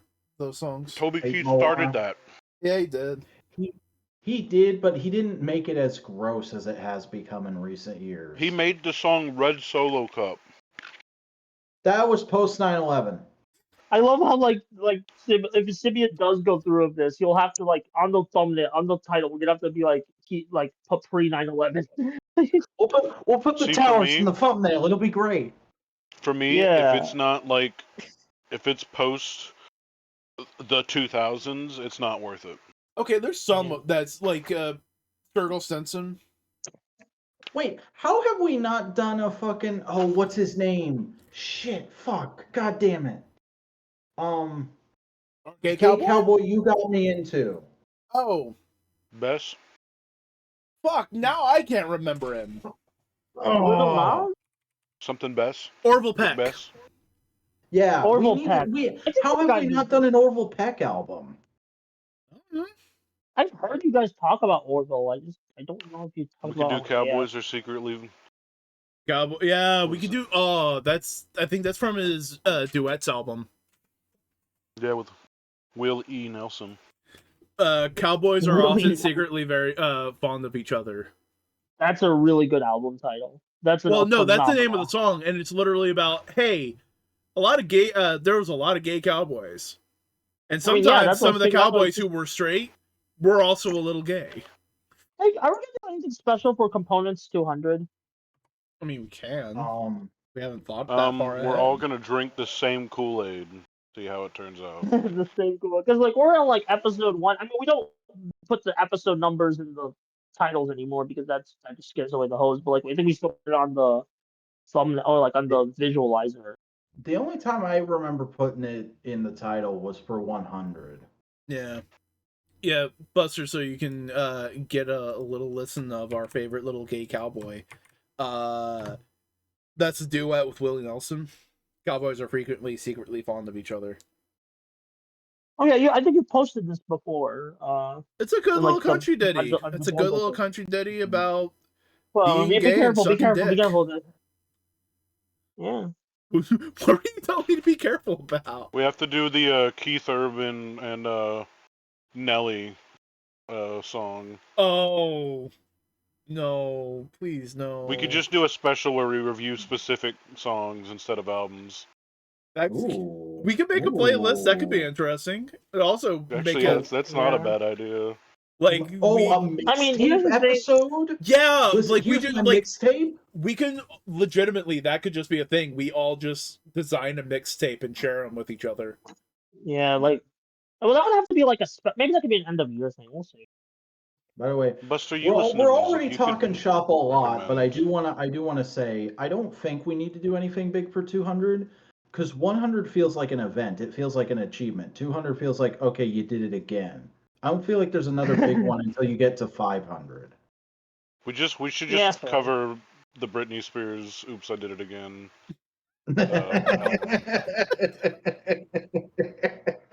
I think that album is "Oops, I Did It Again." Yeah, I have it on fucking cassette. Yeah, that's a fair point, Sim. I do. Like, here's the thing: a lot of the music I listen to is Japanese or J-pop. I'm not just anime openings. I want to make it clear. I do go out of my way to like listen to non-anime J-pop songs. I want to make that clear right now. Okay, calm down. I mean, it sounds like you're trying to preemptively assuage cringe when you should just embrace it. I should embrace the cringe, but like, music people can get rough, man. Music people can get rough. Yeah, but like, there's like I think to properly analyze it, I would have to give you like a video with like subtitles of like the songs, or like give you the genius, like just to make sure it's like you get the translation down of like what the song means. And here's the thing. Here's where my brain goes. Should I just make it like this? This is the fucking Boingo hits. Right? Or should I just go like, hey, this is just the shit I'm listening to right now? Because if it's just the shit I'm listening to right now, it'd be fucking Bird Brain by Teto. Yeah, exactly. Oh, y'all are gonna get so many 80s one-hit wonders from me. Buster, do you listen to? You can get the whole Vice City soundtrack from me if you wanted. So that's gonna be nothing but that and like Latin music. Because Cody, when you were asking about what I listen to. Oh, do you listen to what do they call it? Like future funk? What's the Japanese city funk? Pop? City pop. Yeah. Do you listen to any city Dabble pop? In city pop. I dabble in city pop. Gotta be one of my all-time favorite music genres. Ago, like pre Modular being anyone besides me and Boingo, I had a phase where I was really into city pop, and I think we talked about it on the podcast. It's good. It's good, relaxing music, but was that not pandemic or stuff to go off of? That might have been pandemic. No, because I was still working at the gas station back then, so this was like really early days. Yeah. No, your mixtape is all Japanese shit, and there's just random Visual K music there. You even listen to Visual K? I don't know who Visual K is. It's a genre. Okay. Yeah. Yeah, you know the intro to Kiva. Right now. Intro to Kiva is Visual K. Oh, that's a good genre. Hold on. Yeah, I mean, I'm either like comedy songs from shows, Daft Punk, or freaking like the J-pop shit. That's kind of like where I'm at. A big thing about Visual K is also like all the guys were very androgynous while doing it. Yeah. Oh, is that like a? Oh, I've listened to like people like in that similar ballpark, like songs in that similar ballpark. I don't think I didn't know it had like a name until now. Yeah, like X Japan is Visual K, if I remember right. There's a couple others, but yeah. Yeah. But yeah. Yeah. I mean, was there anything else you wanted to like touch on? Because I know you had like. There were a few other things, but I wasn't gonna try and force it. I felt the conversation was flowing pretty nicely for a bit there. Sorry, my bad. No, it's good. I appreciate you giving me the opportunity. Bop it. Spin it. Gamer show. I'll let you decide, Buster. Gamer show. Show. All right. So you did this to yourself. I stayed up late like a lot of other fucking idiots, and I watched Stranger Things 5. Everybody. The first 4 episodes at least, because you have to wait a fucking month for the rest of it. And they're all releasing on holidays. It's just lucky that I didn't need to be anywhere on Thanksgiving morning so I could do that shit. It's surprisingly solid. Like I didn't hate it like I did the last 2 seasons, and even then I didn't hate the last 2 seasons. They were slop. They were fucking bloated slime that I didn't enjoy slurping down, but I did anyway because sunk cost fallacy. This actually feels like there's effort and like it's the same show again, and like they are trying to make a somewhat satisfying ending. And there's some interesting character stuff going on, some really great performances. Effects are top notch as always as far as streaming shows go. And yeah, like I mean, if you fell off the show, I don't know if you should necessarily jump back in with this, but I think like if you're like me and you've been hanging on all this time, you'll probably be satisfied with these episodes at least. I can't speak for the rest of it because I haven't seen it yet. Was really impressed with they aged up the younger Wheeler sister, and they've got like a whole subplot going with her, and it's a new actress who I've not seen in anything before, but apparently she's been in like a couple indie films, and I think they're trying to recreate the magic one last time of creating another star with this show, because she is really freaking good for a 14-year-old actress. So I don't know. Hoping it's they managed to pull it off. At the very least. I'm looking for a meme that someone posted in relation to the season that I want to share. I mean, but yeah, you can keep it. Before you do that, one last thing about this is I did want to hit you with some knowledge. So Linda Hamilton's in here playing the human baddie this season, which thank God they finally went back to human baddie is the U.S. government, a scientist that has way too much power and doesn't actually know what they're fucking with. Instead of the USSR, remember the Cold War lol? Do you want to guess what this character's name is? Something that's gonna piss me off. It's Dr. K, spelled Kay. They got Dr. K in here. They brought Dr. K back in GILF form. No, like KY? KAY, like the K. like the Oh, God word damn it. K. Okay, I thought you were. I thought it was just KY, like Kai from Guilty Gear. Okay. No, Dang it. it's That would have been really funny. I don't know. I thought it was still pretty funny, and I feel like I deserve a fucking medal for not hitting you with that joke before the podcast. I guess. Can't find the meme, but it was about the asshole Zionist kid doing some silly shit. I don't know. Oh yeah. There's a Zionist kid. The Will. Oh yeah, Will. that actor. Yeah, he was like hawking bumper stickers that said like Zionism is sexy. Oh Yeah. God. Yeah. I mean, to be fair, he's also in a lot of shitty movies like Hubie Halloween, so it's like it's clear his career isn't thriving at all. Yeah. Anyway, yeah, I hope it is good for the people who have the sunk cost fallacy. I am not. I'm happy with season 1 as it is.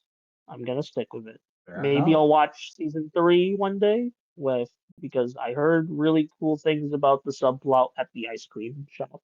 Well, they do more of that kind of stuff in this season, though Ah, you might not be happy with it because it is with that actor. and I can try to like let the art speak instead of the actor, but it's hard with this kind of stuff. Yeah. Isn't like the whole like isn't this like an apocalypse season? Aren't they like red all over? Or am I thinking Well, like that was one of the things that actually really impressed me with it. I was super fucking confused and annoyed going in because season 4 ends with a big cliffhanger that makes it seem like, okay, this season we're just gonna jump right into it and it's gonna be trying to stop it all once and for all and fucking crazy apocalypse shit is happening. This season picks up and it's like I think it's like 6 months later, and the military has quarantined the town and like put a lid on all the apocalypse shit, and is like, no, it's all under control. Don't worry about it. Don't worry about it. And so we're Mageddon. all our main characters are like, nah, fuck that. We're gonna sneak around and fix this. So like Weird Mageddon. Okay. Kinda, yeah. Have you finished? Forgot. Yeah, I finished Gravity Falls years ago, dude. Oh, okay. Yeah, okay. Just making sure. Yeah, Because I I know watched it as you it did like a aired. season 1. You did like a season 1 AF on it, so I wasn't sure. Like, That was my topic, I think. oh, well, have you finished Gravity Falls? Yes, I finished it like when it was airing, my dude. I think we talked about this like You 2 think weeks we ago. only exist within the confines of analytical fanboys, Buster? Are we like your imaginary friends? We stop existing when you get off the podcast? You know, we can I like didn't- interact with media on our own without having to talk to you Yeah, about no, I'm sorry. No, I just find that funny. it. It's possible for me to play Pikmin without talking to you. That's good. That's good. No, I like that. That in the business is called That's a good callback. thing. Boy. Yeah, callback. Yeah, we love callback. I call you, I hope to get a call back. Hey, That is a letter. there's a letter. Yeah. Your back's the only letter thing A. I'm calling. Packing you. I'm packing That's you a a new Small one. Soldiers reference. Very nice, Cody. God, we need more. We just gave a Toys. bunch of money. Yes, but we need more. We just gave a bunch of money to a good special effects person and wrote a script around what they made kind of movies. We need more of those. Yeah. We need more Mad Gods in the world. I know Mad God isn't quite that. I know it's like a 30-year passion project, but it's like, We need the more vibe. Small Soldiers. We need more 1998 Godzillas. We gotta clone 1998 Joe Godzilla? Dante. Really? From the practical effects standpoint, not the it's a Godzilla movie standpoint, probably is what Yeah. there's. Oh, I also just Simeon, recently damn. rewatched Thorgy's Godzilla video talking about Sam Winston's Griffin, and I'm like, fuck yeah, the Griffin looks sick. That was an unproduced film. Yeah, but I'm still saying, like, we give money to special effects guys. Yeah, I get it. Go find a Isn't special this effects like artist a and just Gorman pay him. guy doing like a movie remake that looks really sick? I forgot what the movie's called. Like, Mm-hmm. There it's was like he's even doing like a some. fantasy. There was a weird Small Soldiers like reboot thing that came out on YouTube a few years ago, but nothing happened about it, nor did any information come out that I know of. Look at that guy. Yeah, it's one of those like Kickstarter, like that's awesome. That's sick as hell. Yeah, generally it looks design. like I don't like the texturing on the underside. I think that's kind of the point. It's meant to just be like a gross monster. Yeah, maybe it would be on all fours anyway. Yeah. But like, just dope looking. And there's actually a project of someone making Godzilla fights, but like it's found footage, and they used the Griffin, and it's like fuck yeah, that's dope. Oh yeah. Yeah. There's a few another example of what I'm talking about. Men in Black. Men in Black is a classic special effects fun goof movie. Or the thing we're going to talk about at the end of December. Oh yeah, is another good example. Yeah, wow. West Wild. I'm still considering when to watch the movie. I don't know if I should do it the day before podcast. I don't know if I should do it like. It doesn't matter. You should do it every day leading up to the podcast. You should start doing it right now. Break it up into 5-minute increments that you separate into 2 minute and 30-second increments. Watch the movie, edit it into TikToks, and every day watch one of the TikToks. I am not getting a copyright strike from Wild Wild West. You don't have to post them to TikTok. Just watch them on your computer. Damn. You ever think about how Wild Wild West also has the acronym WWW right when the internet was really starting to take off? God. We have to get jiggy with it. Nah. Hey. Hey, what? That's how it goes. He goes, nah, hey. Yeah. No. Hey. No. Getting jiggy with it. I don't think Hay's in there at all, actually. Well, fuck, then I guess I might have fucking, wires are crossed. I think you're hypothetically, aristocratically, and electronically wrong. Well, as long as I'm technically correct, that's the best kind of correct. You're not. Fuck! Simeon is axonomically, can only ever be wrong. I don't know what some of those words mean. Just let it be known that we are calling you an ass. Is not correct. Oh my god. Yeah. Hey, can I complain about a thing? Sure. Fortnite. Oh. Yeah. Okay, Grandpa, go for it. Okay, so freaking, I don't know what's going on, but like Fortnite did like a big chapter end thing. And it's just like the most this shit is the stuff like 10-year-olds like make in their head and like as they daydream. Like, because it's just like, oh, what if the big Uber character comes down and then like my OCs are teamed up with like all these pop culture characters like Megazord and Godzilla, the Invincible cast and Turtles, and it's like. Now here's my thing about it. Like, yeah. Ready Player One, I went and saw that movie in theaters because I wanted to see that one scene, because I wanted to see the spectacle of it, and the spectacle was done well. That is essentially the same thing, or maybe the Avengers Infinity War on your left scene, or in-game scene, the on your left scene. But somehow, with all of their money and licensing and ability, that had to have been like the least good-looking like chapter end that I've seen. Like it was so underwhelming after I watched the like YouTube compilation of it. Yeah. I just deleted the fucking game. Like, I mean, there's other reasons. I've been trying to get away from it anyways because it's been like almost a decade.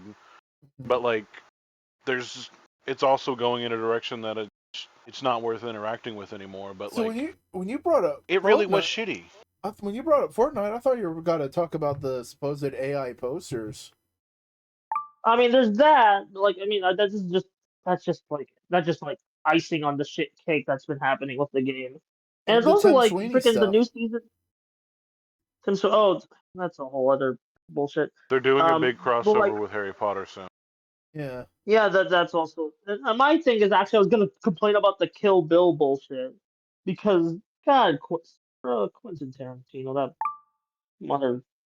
So like they decided to do like a because Kill Bill's Footnote. getting re-released in theaters as like Volume 1 and 2, the whole ordeal, and they decided to be like we're gonna animate a deleted scene in Fortnite, and it's very clear why are we doing like it's called Yuki's Revenge or some shit, and it's just clear that it's just a marketing stunt, and it's like and even it's not a deleted scene, but it's like oh my, just I mean, cringe as hey, hell. that's a whatever to me. That's just like, hey, we're trying to do Yeah, something where the other shit is a lot more egregious.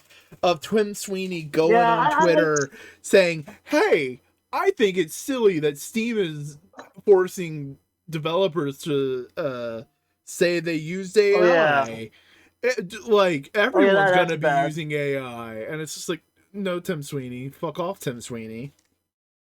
Yeah, just I didn't actually hear about that. I'm just more talking about just the cringe. Like I tried like I mean like with Fortnite, it's a big conglomerate of bullshit anyway. I tried to like avoid that whole discourse anyways, but it's just like creatively it's just like dude, what are we even doing here? Like this isn't And like fun crossover. This just feels like I don't know, lame. for Uh, as good as the season that was before the Simpsons season was, and for even as good Yeah, as the the bug Simpsons season. season was, for that to be how it culminates just is nothing. Not only were they reusing something they've already done, but they're proving that they have no real direction, and all they could ever do or hope to do is just continuously reset. Just wipe the board again and again and just make up something. Crossover dimension bullshit. Like they there was so you had so much like shit that could write itself, so many good opportunities, and they just squandered it. And They just did again, it Giant does Avengers not look Endgame. good. We had the Daft Yeah. Punk event like this past season, or these past two seasons, or rather the chapter. Like some of the best stuff they've Yeah. ever had, and this is probably the worst like in thing they've ever done. It's Yeah, I mean, truly like the crazy. only part I really liked was like when the K-pop Demon Hunters they played one of the songs there, but even then, that Hmm. just kind of felt like oh, because like that was the only part I liked, and that's just because oh, they're finally putting in the music that they didn't put in before because for some reason they put in the characters but not the songs. So like now they're only now getting to the songs. It's like it's just they're just dead. Like it just like they just the skins that they have just kind of just spawn in like kind of just like they're not even doing anything cool. They're just like standing there like default pose. Is really bad looking. Like I don't know. Yeah, they Uh, just and like if you really want to get stinky about it, like there's times where like Invincible or Superman is flying by and they're like struggling and like I'm just like, man, some of these characters like their power levels compared to like and I some of the don't like other things about the power happening. level thing. Yeah, it's just more. I mean, it's just the entire concept of just my OC with the popular characters. I like. I don't know. That's just kind of like I saw footage of Miku doing a beam attack on top of Godzilla. that was kind of cute, but that was I like in thought the That was that the was pretty background. only like neat. Like redeemable thing. yeah, that and the when it's done needle drop was kind of like okay, those are kind of a fun ideas, but like and just you're in the helicopter just shooting at it like boringly. It's like you don't even get to With like a gun, sink in the spectacle. a Yeah, regular let's just gun, you're rip around shooting the at this like the thing bodies both King Kong and Godzilla and the Megazord. And it's like, quick, shoot it with yeah, your gun. Both like it's Invincible and just like Superman are struggling. Shoot it with your like your regular bullets. That's like Blast something them. out of like a YouTube parody. It yeah, destroys a Star Destroyer. Shoot it with your gun. oh yeah, good. I don't know. It's just poorly. Like if you're gonna do the bullshit spectacle, at least like go full hog. And they didn't even like. I feel they the gameplay just didn't really go full hog. It felt like they didn't want to spend the money for some of the spectacle. Like it really did not look as good as any of the other in things. It's just apparent that it's just like they it feels like they just don't care anymore. And now the new map is LA And the battle pass has Kill Bill and it's got Marty McFly from Back to the Future, and you can get the Back to the Future 2 outfit. I mean, it literally is like they're one Iron Giant short of like it being Ready Player One, anyways, and maybe a Gundam. It's just not. It's not it. And I want it to die. I want Harry Potter being added to Fortnite being the reason why it starts. Like, yeah, I'm basically gonna delete the games very soon. I'm not playing that shit. Like it was fun, especially when my friends were like really into it. Like you kind of like I'll be real, you inspired me to play more of the game because I did enjoy playing it with you. And now I just do nothing. It's fun with friends, but like, so is like jerking off, like staring at a wall, like. That is the sentence. I didn't know you were that into circle jerks, Cody. I'm just saying. I mean, you got to give it a shot. The new battle pass just came out, and I mean, it's pretty wild. All right. Anyways, all right, Modular Summit free. We're doing a circle jerk. You heard it. What skins are you getting for a circle jerk? All 4 of them. Equipable 4 skins. This is awful. Yeah, but I didn't even know about the Tim Sweeney shit. I just that completely passed me by. Like, yeah, that just further reason of Tim Sweeney's like normally a decent person. Sorry, Buster. I had seen that quote, but I forgot that Tim Sweeney was the Fortnite guy. I just knew him as Guy. I know he did the like tree thing. Planted a bunch of trees. I mean, every live service game, if it goes on for long enough, is going to have its ups and downs. Maybe Fortnite will get back up, but like at this point, I doubt it. It's just kind of like it's far too gone. It's jumped too many sharks. We have $1,200 or 1,200 V-Buck shoes, 1,200 V-Buck pets. Yeah. I saw a video of somebody buying, and I mean like 20 different iterations of the dog for some reason. I don't understand any part of that, but like they did it. And that's a lot of money, man. It's just like, that is the game. The game is like, how much money can you afford to spend? Yeah, it's pay to swag in the worst ways. It was fun when it was simpler, but like now there's so many like moving parts. And it's kind of like Roblox, and it's kind of like Guitar Hero, and it's kind of like everything, and then they don't pay attention. And apparently there's AI music in Festival now, so like even outside of the posters, they're just putting like just straight up AI generated songs in Festival. So nobody with a last name like Workman should ever be allowed to have opinions on Goodman. Fucking Goodman can tell me everything he wants to about life. I'll believe him forever. Unless it's in a Cloverfield movie, buddy.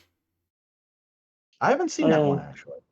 I thought it was alright. Since we're on like the AI bullshit train right now, have you heard about the banana fish situation? Yes. Okay, Banana Fish is a classic BL manga that semi-recently got an anime, but it didn't get a dub. It's just got a sub, but Amazon, who is the distributor of it right now, fucking put an AI English dub on it, and it's AI English dub, which is exactly what you fucking think it is. They've also been doing it with a couple other shows, it's the fact that they've done it with multiple shows. Apparently they're like people are trying to give like feedback on the website, and apparently I don't know if it's like people are giving too much feedback or if they're just purposely like deleting the feedback. But it's been hard to give feedback. So, you telling me that all these billion-dollar companies are choosing the cheapest option that's going to net them the most profits again and again and again? It's not even cheap or like. It's not even cheap. It's just less human labor. It's cheap by definition, but probably not by cost. Yeah. Yeah, because it's like the way that they've been describing all this AI stuff is like we need like 50 million like gazillion watt bunny bucks to make this profitable, and it's like nobody wants to do that. And here's the thing: Brown would never support it. The minute you put any kind of financial backing into AI, it's not going to be enough, and it's going to fall apart. And then you just wasted all that money in your infrastructure. Very much so. It's just a money pit.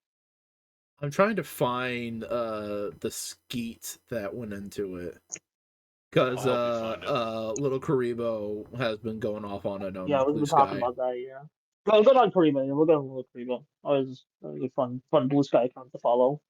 Yeah, but I follow Little Karibo, so I was going through it. I thought it was closer than it was, and here it is. There's his account. Yeah, here's a good example. Yeah, that's Little Karibo's. I think friend or they're related in some way. I forgot. I think that's their partner. Partner. That's the word I was looking for. Yeah, partner. Hey, my bad. But they go into some more of the behind the scenes details, and there's a clip of it, and it is, yeah, it's an AI dub, but it's just like there's just another layer of like this is bullshit. This is extra bullshit because it's this prestigious gay manga from like the early '90s that finally got an anime and finally got like an international release, and they give it this. They fucking put that bullshit on top of it, and it's like, Jesus. I had heard that they were also putting AI dubs on shows that they didn't want to pay the licensing rights for the original dub on. Yeah, that was the No Game No Life thing. Oh man, No Game No Life had a good dub. Yeah, apparently it was non-union though, so it was like a bit but it's still like bad that they did the AI dub. No, I should mention this before some people start raising an eyebrow. No Game No Life. It's not a show for everyone, and if you are squeamish for a lot of things, don't watch it. It's meant to be dark. Oh, it's also very weebcore at the outset. Like if you're not into certain anime tropes, it's gonna put you right the fuck off. Yeah, but I enjoyed it when I watched it in like 2015. Yeah, I watched the first couple episodes when it came out. Yeah, it would have been 2015. How should we feel about Lego? That's all I'll engage with it. I like the themes. What about Lego? How should we feel about Lego and their continuing partnership with the Harry Potter brand? I feel really bad. I always hate when I see Harry Potter Legos in stores. I get ads for those. I get terrible like dialogueless ads for those sets every time I watch Batman the Animated Series on HBO Max. It sucks. It's a corporate understandable. I'm not exactly sure on. Here's the thing. It's so easy to say like, oh, just drop Fortnite. Don't do it because of Harry Potter. But like that is one of the only two major egregious things Lego is doing. The other thing is like budgetary thing. It's just how expensive stuff is. Even then, it's like you can kind of understand the budgety things. The Harry Potter is like the biggest sticking point. Yeah, it's like especially I'm just so tired of like every time I go to the toy section, there's dolls, there's stupid like there's an entire section of toys. They're like, no, I don't want to give toys that for. It makes me mad. Makes me real mad. Like I wish, some franchises we could have left behind, and for some reason we haven't. Even though the last few movies have been bombs and shitty. So what's going on here? I feel like it's partially my fault because for so long I argued with my Christian parents about how it's not necessarily witchcraft and it's not that bad, and then it turned out to be evil. It's not. You didn't know. Nobody knew. Nobody knew until the last decade. Nobody knew until it was so ingrained in pop culture. It's almost hard to fucking remove it. Yeah, it's kind of insidious. Because that's the thing. Lego's been doing them since like before the movies. Yeah, I know. There's all the games and like Lego sets and like it hurts on a level. I was just gonna say I'm nostalgic for some of those old sets because I technically still own them from back in the day. I mean, that's I think that's the difference. Fortnite is starting a business relationship with Harry Potter. That's I think is where it becomes grosser because it's like, oh, you could have said no. You've seen all of this and you could have said no. Lego started that business partnership long before all that stuff came out. And now it's mostly with WB that they're working with and not even JK. Because look at the iconography. It is nothing from the book. It is all from the movie. It's still like it's also just still shitty. WB is even trying to do all these reboot projects and audiobooks and yeah. Dude, well, I mean, here's the other question to that, bud. Here's the other question to that, Buster. Yeah. Are you gonna see Five Nights at Freddy's too? No. I'm not seeing. I have already decided I'm not gonna watch. I mean, if I will, it's but you understand what I'm trying to get across. Yeah, where it's like people. It's still like it's. Yeah. I don't understand the correlation. Ingrained like a tumor, Scott Cawthon, the creator of Five Nights at Freddy's, is a right-wing conservative fundamentalist. Republican. What, dude? Yeah. I feel like we've had this conversation on the podcast before. Yeah, well, maybe not with Cody, but it's like I don't know. I don't like FNAF anyway. Like I only like the song from Living Tombstone. That's literally like all I care about. I mean, I like it because it's robots, and I like Markiplier, and that's like. That's fair. That's fair. Like again, like I mean, granted, it's also just really disappointing. That's like, oh, there's all this outside, like other people made this and profit from this, but it's also like the core guy at the head of it is that. So of course, the only reason why I'm vaguely interested is because I've always liked animatronic. Yeah, and like the animatronic in the movies look neat. It's just like I don't want to watch that unless it's in a pirated Discord call. Actually, I'll post something that I think y'all will all like. You know, it's real funny though. I've been watching recently. Because I mentioned analog horror stuff earlier. There was a lot of people who made like analog horror fan projects on Five Nights at Freddy's. All the people who are working on those fucking went like, fuck this shit, and made their own shit. And it's like, hell yeah, fuck the fucking bear. The bear, good for them.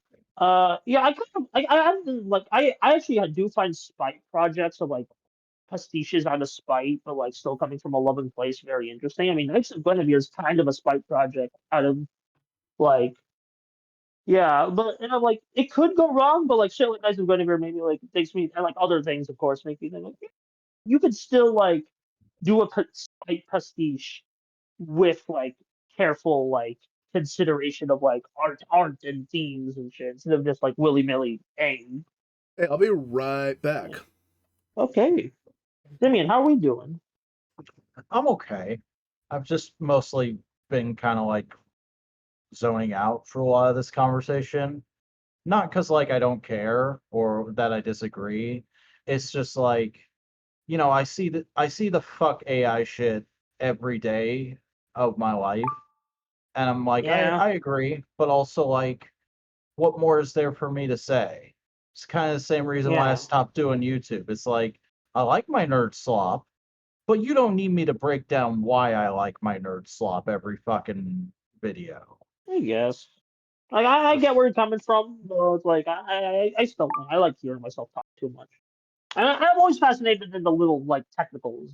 The two things I just posted in the chat are Funtown Follies is a person who has created like it's part of that cult following of people who are trying to revive like the animatronics from all of the old like restaurants and stuff like that.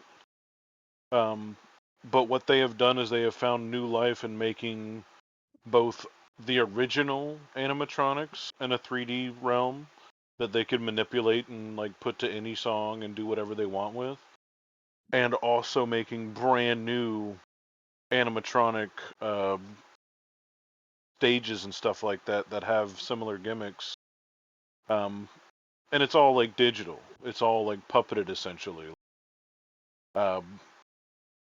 It's just really interesting to watch it happen. They use like copyrighted music and stuff like that, but like they puppet everything themselves. It's Funtown Follies who made it, but Chucky Entertainment is another popular channel that like started using it because essentially Funtown Follies made the software and gave it to everyone to like play with. They make their own stuff as well still, like they make other groups and whatnot, but they made this and posted it, and like all kinds of YouTube channels have been doing their own things with it. So it's a pretty interesting thing to check out if you like animatronic, or if you're nostalgic for old Chuck E. Cheese stuff. I've also like just speaking of like in relation to like all this AI, I have been like drawing more and it's very therapeutic to just like go on my digital painting software and just doodle. Just very nice, just doodle characters. Here, I'll share a couple of the drawings I've been doing. Let me just go grab them from my Bluesky page. Hey, Boingo, I'm about to post a bunch of drawings I've been doing. All right, cool. Boingo, I just posted some videos that I'd like your opinion on at some point. Hell yeah. Yeah. This one I drew last podcast. This one I drew like a couple podcasts ago. Just I call it Metal Gnome. It was inspired by Metal Sonic, but I decided to make it a gnome. Oh, you posted Metal Gnome. Oh, have I? I mean, maybe like I think I posted it like off like mic. Maybe I don't know. I just wanted to show the audience. Here's a couple of my characters from Victory Buster I drew. Here's me with like little like I really like the angry eyes I have with the eyelash kind of like trails thing. And then here's probably my favorite piece I've done, a thumbnail of the end of Super Sentai, what I'll probably use for my Gozuja video. And I do want to do more thumbnail. Do want to put the art more in the videos because I do think it's fun to just put them in as like little like either gags or just thumbnails. Yeah, art, good. You should do art. You should art now. You should do Art Garfunkel. Garfunkel and Oates. I was about to say that. That was a bit. That was Stick it in my ass because I love really Jesus. Damn. What? I think Simeon's dying. I just referenced a song that Garfunkel and Oates. Nothing more, nothing less. Can we end the podcast? I feel like I want to go draw. We cannot. We cannot. We are forever in the podcast. The podcast is eternal. You love the podcast. You are the podcast. Give yourself Buster, to the the podcast. podcast ended 14 years ago. You gotta forgive yourself. You need to wake up. Forgive yourself. Buster had to make sure it is leavable and it's not an actual trap. Yeah, I have to make sure it's leavable. But yeah, I need to wrap up soon. So. The world is shit fuck. But we're still here. To drain. The world is a vampire. But is your life like a video game? That's you, Buster. My life is like a video we're game. saying that. I'm just gonna head out. Hey everybody, my name is Buster Corp. You can find my YouTube channel. Wow. Like the Buster Corp YouTube channel at the place on the YouTube. Also have Bluesky yapping about whatever. Thank you all for joining me on this podcast. We'll see you. Damn. They just fucking self-destructed. Well, fellas, do we want to keep going without our compatriot, or do we want to kind of wrap it up? Because we have been going for about 2.5 hours. Should follow suit, I think. That is totally fair. I had other things to talk about, but they can wait a week. Hell yeah. So, Simeon, why don't you tell the people where they can find you? Hi, I'm Simeon. It's in the video description. Click on some things. Don't be lazy. Hell yeah. Cody? My name is Snowcone83. You could find me at Bluesky. You could find me on PlayStation. You could find me at never_robot on Instagram. And you can find the like and subscribe button somewhere on your screen, tablet, or maybe even pager. Hype the video. Hype it? Alright, I still don't even understand what that fucking feature is on about. No, neither do I. I just know it's a thing people are saying now. I've also only ever seen it on my phone. I haven't seen it when I watch YouTube on my computer. Hello! Go ahead. You go. No, fuck you. Fuck you. I was just going to say that I have heard it might be mobile only. So hey, howdy, I'm Boingo. You can find me in a variety of places on the internet. Search for Boingo Writer on them. See if I'm there. If you see a little robot guy with a fucking TV head, that's me. Hi. This has been Modular Components, the weekly modular podcast where we just hang around shit. I hope you enjoyed your stay. Please leave a like and a comment on our YouTube video. Subscribe to the YouTube channel. And follow us on the podcasting platform of your choosing. in the meantime, guys, do we have anything else we'd like to say? It's okay. No. I know there's. I know it can cause anxiety to have to perform like that. I swear this never happens to me.